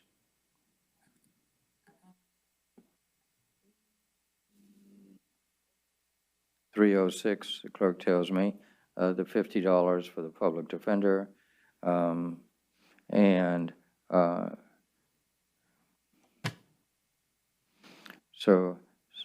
there's, okay, so beginning the 20th of February and the 20th of each month thereafter, you are to pay $20 to the clerk of court through collections court. They will be in, so collections court. So all payments are first to go to pay the public defender and then court cost.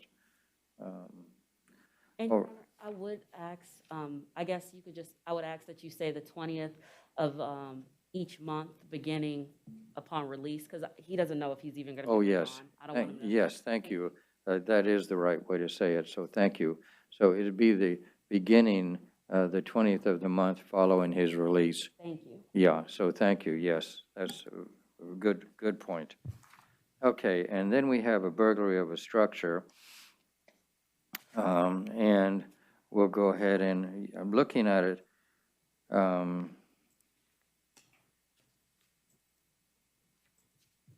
All right, we'll go ahead and do a $1,000 bond.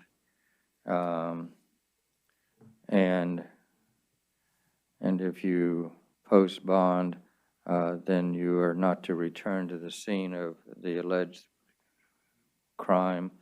Do not contact the victim, witnesses, or co-defendants. Do not commit a crime.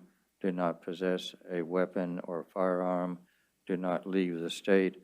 And you are to attend all court hearings unless excused by your attorney. Do you understand what I've said? Do you understand what I've said? Yes, sir, I do. Okay, thank you very much. All right, we're done. Thank you.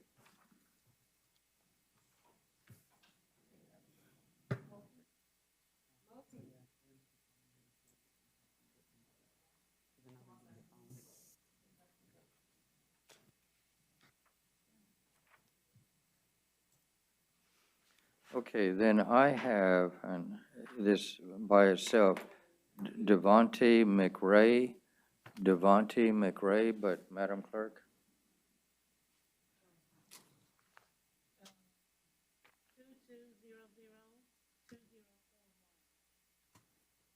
Yeah, he's bonded. Okay, then we should have Timothy Montalvo. Okay, and we'll, let's see, this is burglary of an unoccupied structure.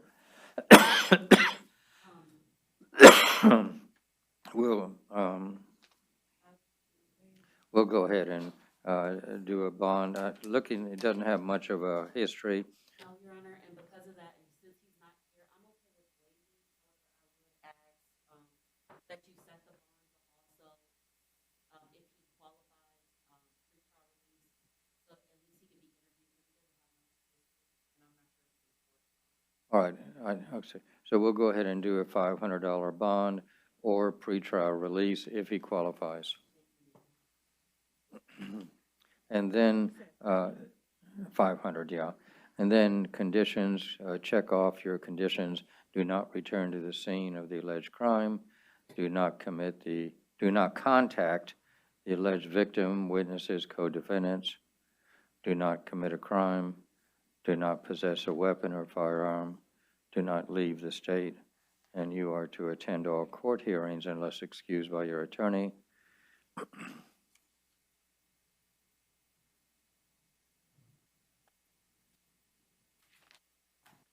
Okay, next we should have Linwood Mulkey. Mr. Mulkey, this is possession of cocaine, possession of cannabis, fleeing and attempting to elude a police officer, and then carjacking. Um,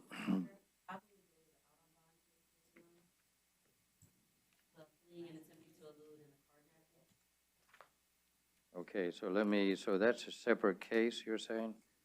Okay. Okay, he's out on bond. Okay, this is, right, the CF 012808. He's the co-defendant from the three people in the room, the one that you are aware. The only thing I'm gonna ask on this case, Your Honor, is that for the out on bond, you take no action. He does have conference counsel, however, I did notice that it does not appear that it's filed. I don't think a state file. Oh, they did file on that, and that was all the way back in September of last year. So I'd ask that you take no action. All right, since the state's hasn't filed, and so you're okay with me taking no action on that? Yes, Your Honor. Okay, all right, state can suggest that, so I'll accept it. And then possession of cocaine and cannabis. Now, what happened to the carjacking? Has that also not been pursued? No. Okay, so, all right. You know, there are times when you just don't do it. Okay, the possession of cocaine and cannabis, are those felonies or misdemeanors? The cocaine is a felony, the Felony. cannabis is a misdemeanor. Yeah,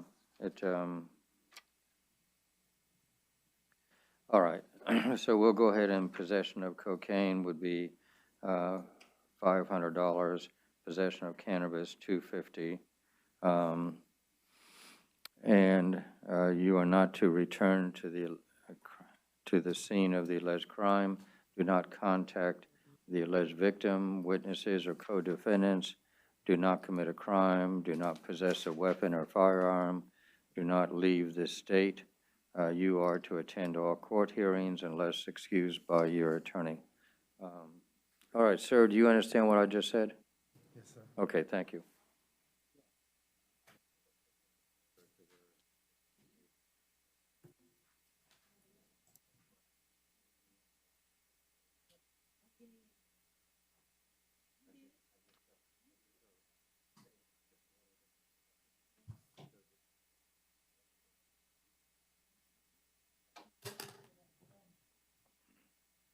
I'm just wondering. Okay, are you Mr. Mulkey? Okay. You just did Mr. Mulkey, Your Honor. Oh, I meant to, okay. Are you Mr. Patterson? No, okay, I think Patterson may have bonded out. Okay. Are you Mr. Perez Vasquez? She refused, Your Honor. Okay. And so we'll go ahead and do a bond of 1,000, possession of cocaine, and possession of cannabis is 500. On this particular case, she's also the co-defendant, she's the third one, so I would just ask for the $500 bond and the $250 like you did for the prior, the one that just. Okay. All right. Then the 500 and for cocaine and 250 for cannabis, or pretrial release, whichever. And then also the no return to the scene and no contact with co-defendants, no weapons or firearms. And for the out on bond, Your Honor, the state also filed a notice of non-filing on the 6th of this month, so I'd ask that you take no action. Okay. All right, are we done with that? Okay, so then we have Proctor. Are you Mr. Proctor? All right, come up to the microphone. And this is inmate not interviewed, DNA required. This is aggravated assault with a firearm, which. Yes, Your Honor. He, In this particular case, my client is on disability. He does not appear to have, it looks like it's just drug possession charges. He does not have a violent history. Um, I'm talking. So all I see is convictions for drug possessions, Your Honor. So because of that, I would ask that you set a bond, but also allow him to be interviewed, because he has not had a chance to be interviewed for pretrial release. And if he qualifies, I would ask for pretrial release. I thought they didn't handle firearms, cases with firearms, pretrial release. Oh, I didn't know that. No, I'm Oh, just, they didn't years ago, but they had changed the dangerous crime. oh, okay. They used to be, I was right in the past, but he said they've just changed policy. Okay, now, State, have you, let's look at, have you had time to skim this affidavit? Yes, Your Honor. Okay. Is he a danger to the victim or to the public? At least the victim, Your Honor. I'm sorry? I was saying at least to the victim. He pointed a firearm at her and said, "I'll kill you." And Your Honor, my client is stating that she pulled the firearm on him. It appears this is a neighbor dispute. There's no witnesses. The officer looked. We have no witnesses.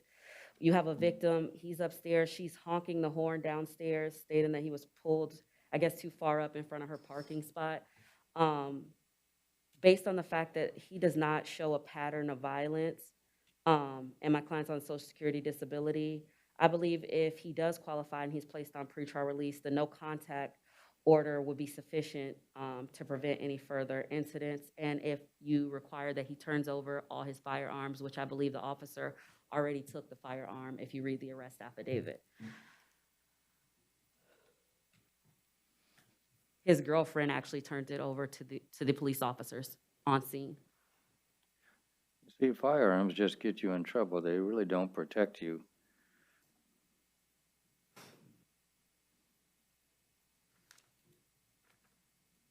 Mm-hmm.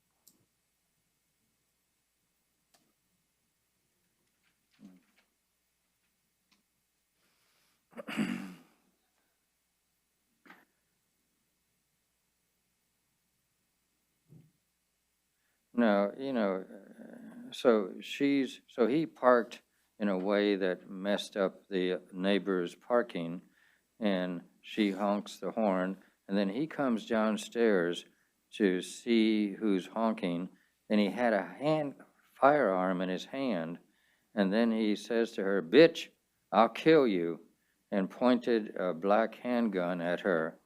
And then he stated he would blow my brains out, which is what the victim said.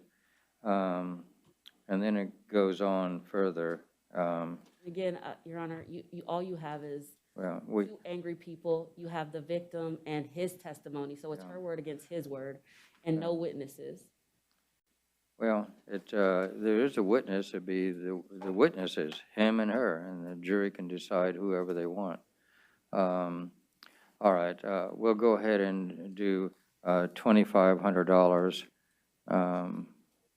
And sir, your bail is $2,500. You are not to return to the scene of the alleged crime. You can't go back there, even though you lived there. You can't go back. A neighbor shouldn't, with this kind of altercation, should not have to should not have to worry. I don't want another altercation is really what I'm trying to say. Do not return, do not contact the alleged victim, do not commit a crime, do not possess a weapon or firearm, do not leave the state. You are to attend all of your court hearings unless excused by your attorney. And Your Honor, here's the issue. Again, he's on Social Security disability, nowhere else to go. He lives there. Well, he should have But thought it looks that like they live. before this incident happened. No, this is not a trivial thing. It could have gotten way out of hand. He could have killed her. He could have hurt himself. So no, the fact that I understand everything you're saying, but that doesn't excuse a serious felony where you bring a gun out and threaten somebody. At least those are the allegations we're dealing with. And so I'm not here to try the case, but as far as my job is public safety, him, her, the victim, and the public's. And so you just don't leave your house with a weapon, as that's what, so I Your Honor, understand everything you say. say. Can he have the one-time return then with law enforcement to gather what he needs? Yes, no, that's a reasonable request. Thank you. So you can go back to that place and get whatever is your belongings, and but you can only go with a law enforcement person, and they will sort of keep the peace, and then you're going to have to go live somewhere else. If it was exactly like she said, or if it was some variation, you just don't do that in any way, shape, or form. It may not have been as serious, but when you're looking at somebody with a weapon, it does seem serious. So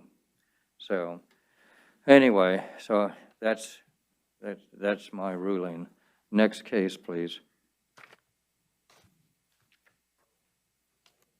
And this is Jose Rivera? He refused, Your Honor. Okay. We'll do failure of defendant to appear. Let's see, is there any warrant or something that I need to know about?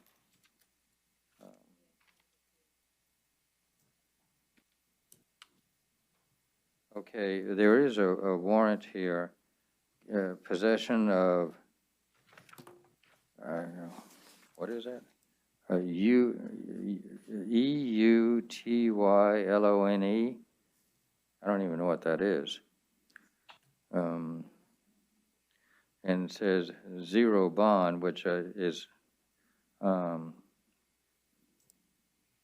let's see, defendants, failure to appear for case management conference, revoke, release.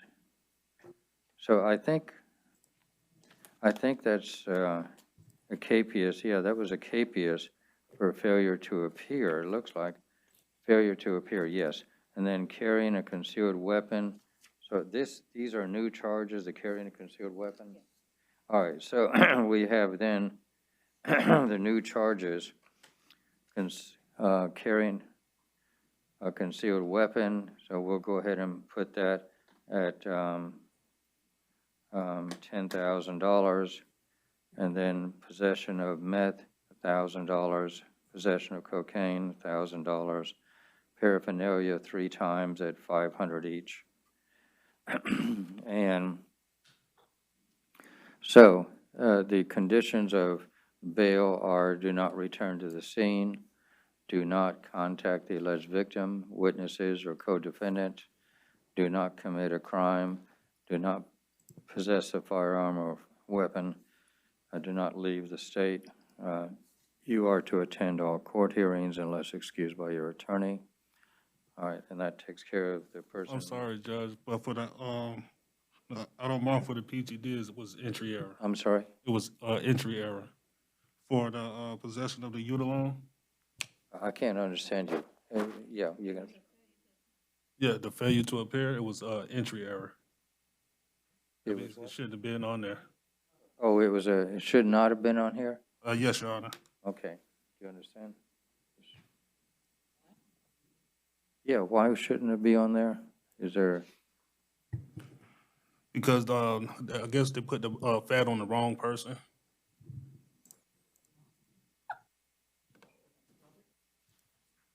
Does anybody understand what he's talking about?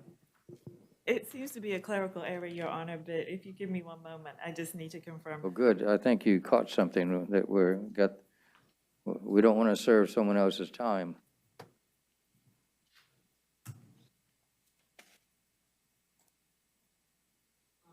I'm sorry, not failure to appear, first appearance detainer. I'm sorry.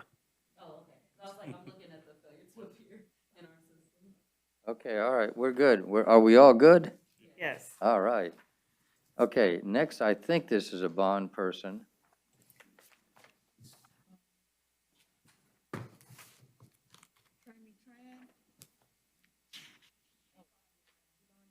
Okay, then we're at Walker. Are you Ms. Walker? Okay, this is aggravated assault with a deadly weapon. You don't have any much history. And Your Honor, she does qualify for pretrial release. I would ask for pretrial release. Looks like she has no convictions, some arrests on school grounds, resistings, battery, but other than that, she has no convictions, 0 failures to appear. My client just started working at Walmart. I would ask for a pretrial release in this case. And I believe if you issue a no return to the scene, that would, and no contact with any victims or witnesses, that would be sufficient to protect the victim and the community. okay, who is Thiemann? Oh no, that's the deputy sheriff. As I say, aggravated assault.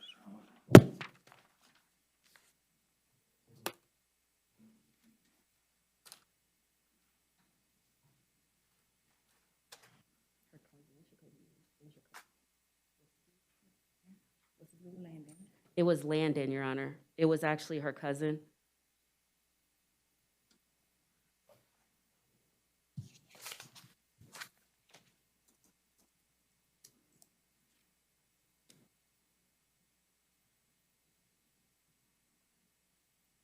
And I just point to the fact that she was cooperative with police. She did speak to them and tell them what happened. She didn't try to hide it, so I just ask that because of that, you take that into consideration, Your Honor.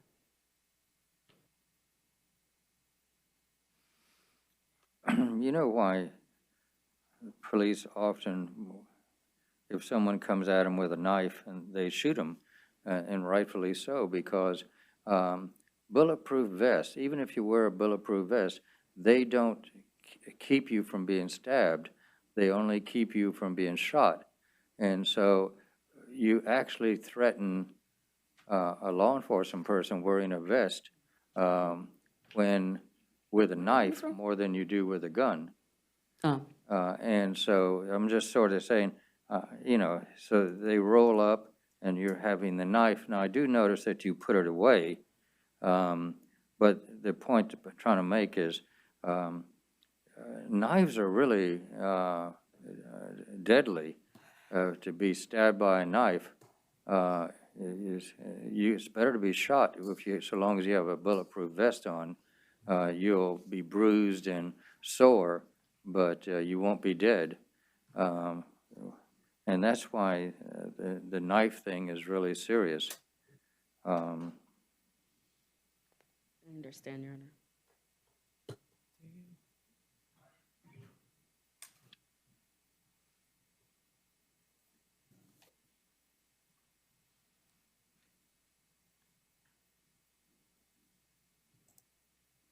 Yeah, it,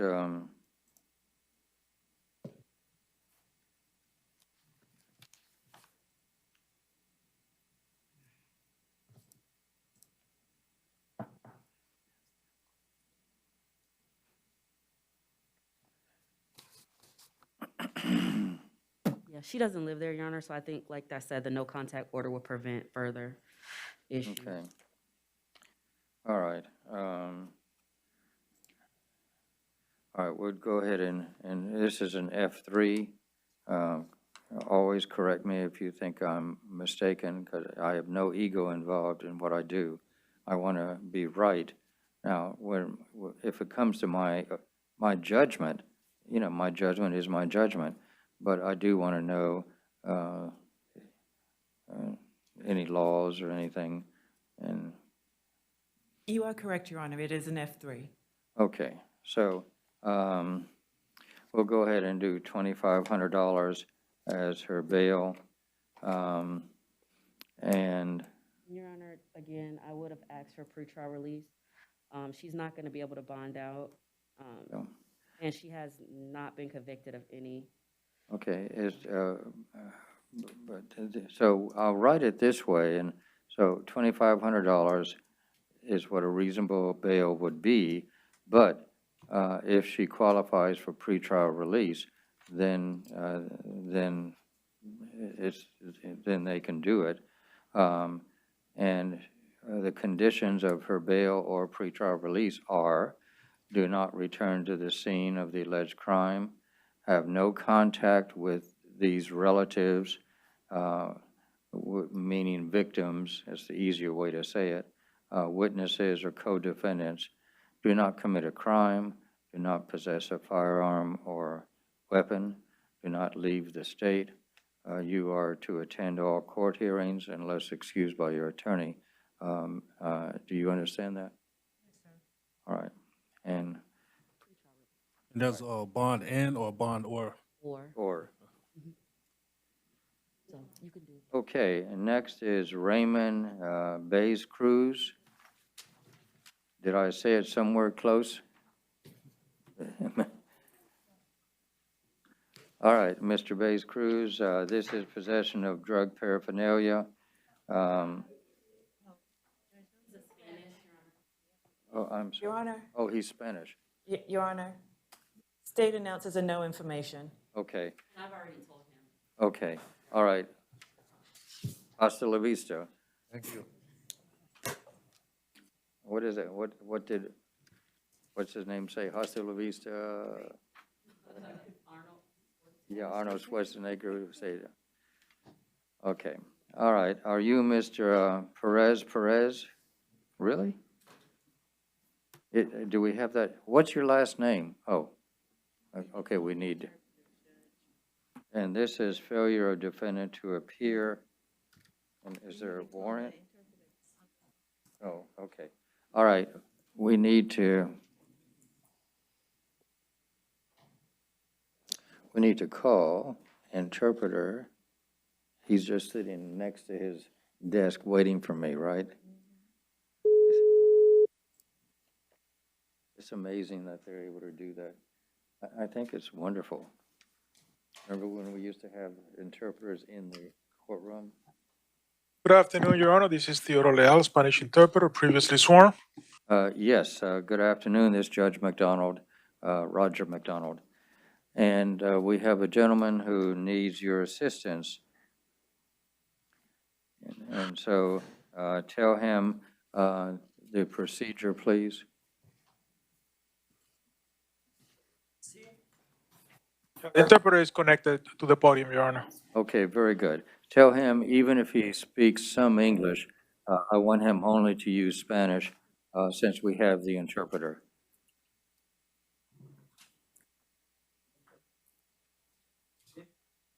Yes. Okay, you have a failure to appear in court to an outstanding case.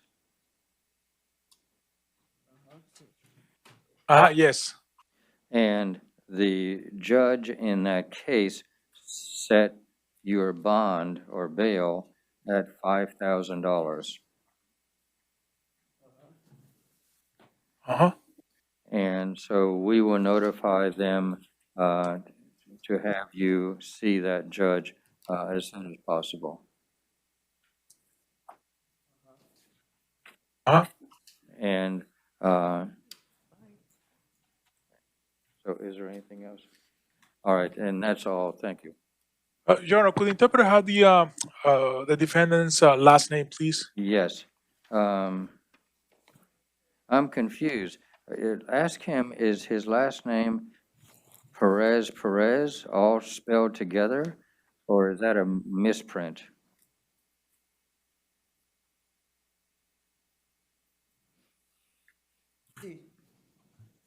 See what? Perez.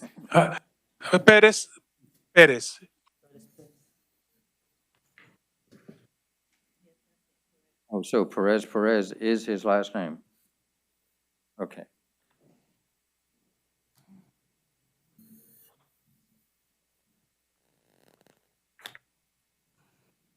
That's it, Your Honor?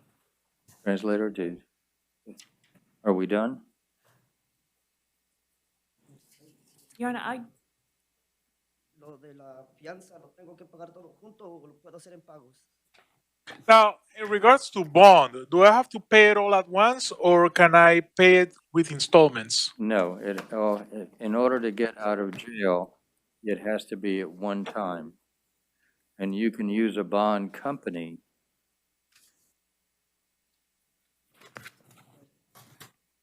Okay. Okay, thank you. We use bail and bond as if they're synonyms, but they're not. Really what we do here, or I do, or all of us do, we set bail, and then the way you can pay bail is by a bond, which is a contract, or people can put up cash, or you can put up your car, or a title to your car or your house. So really, I always try to keep bail is really what I do, and then I set bail, and then they can pay their bail any way they want. Your Honor, I had one more case pending. Deborah Louise Jun. It's 22 CT 163 AW. It may be medical or something like that because she's not in the jail, but she also hasn't bonded. All right, let's check it. Make sure we got her money. She did bond out. Oh, he. Okay. All right. Anybody have any questions for the good order of things? Corrections officers, I want to thank you very much. You guys do a great job. You get people in and out quickly. Somehow they're not excited and upset. You do such a good job. You really do. I want to thank you. Bond court is a free service, but it takes several hours of my time every day. Less than 10% of Bond court viewers hit the like button, and less than 1% leave a comment. If you want Bond court to continue to be available on YouTube for free, then please hit the like button and leave a comment on all of my videos.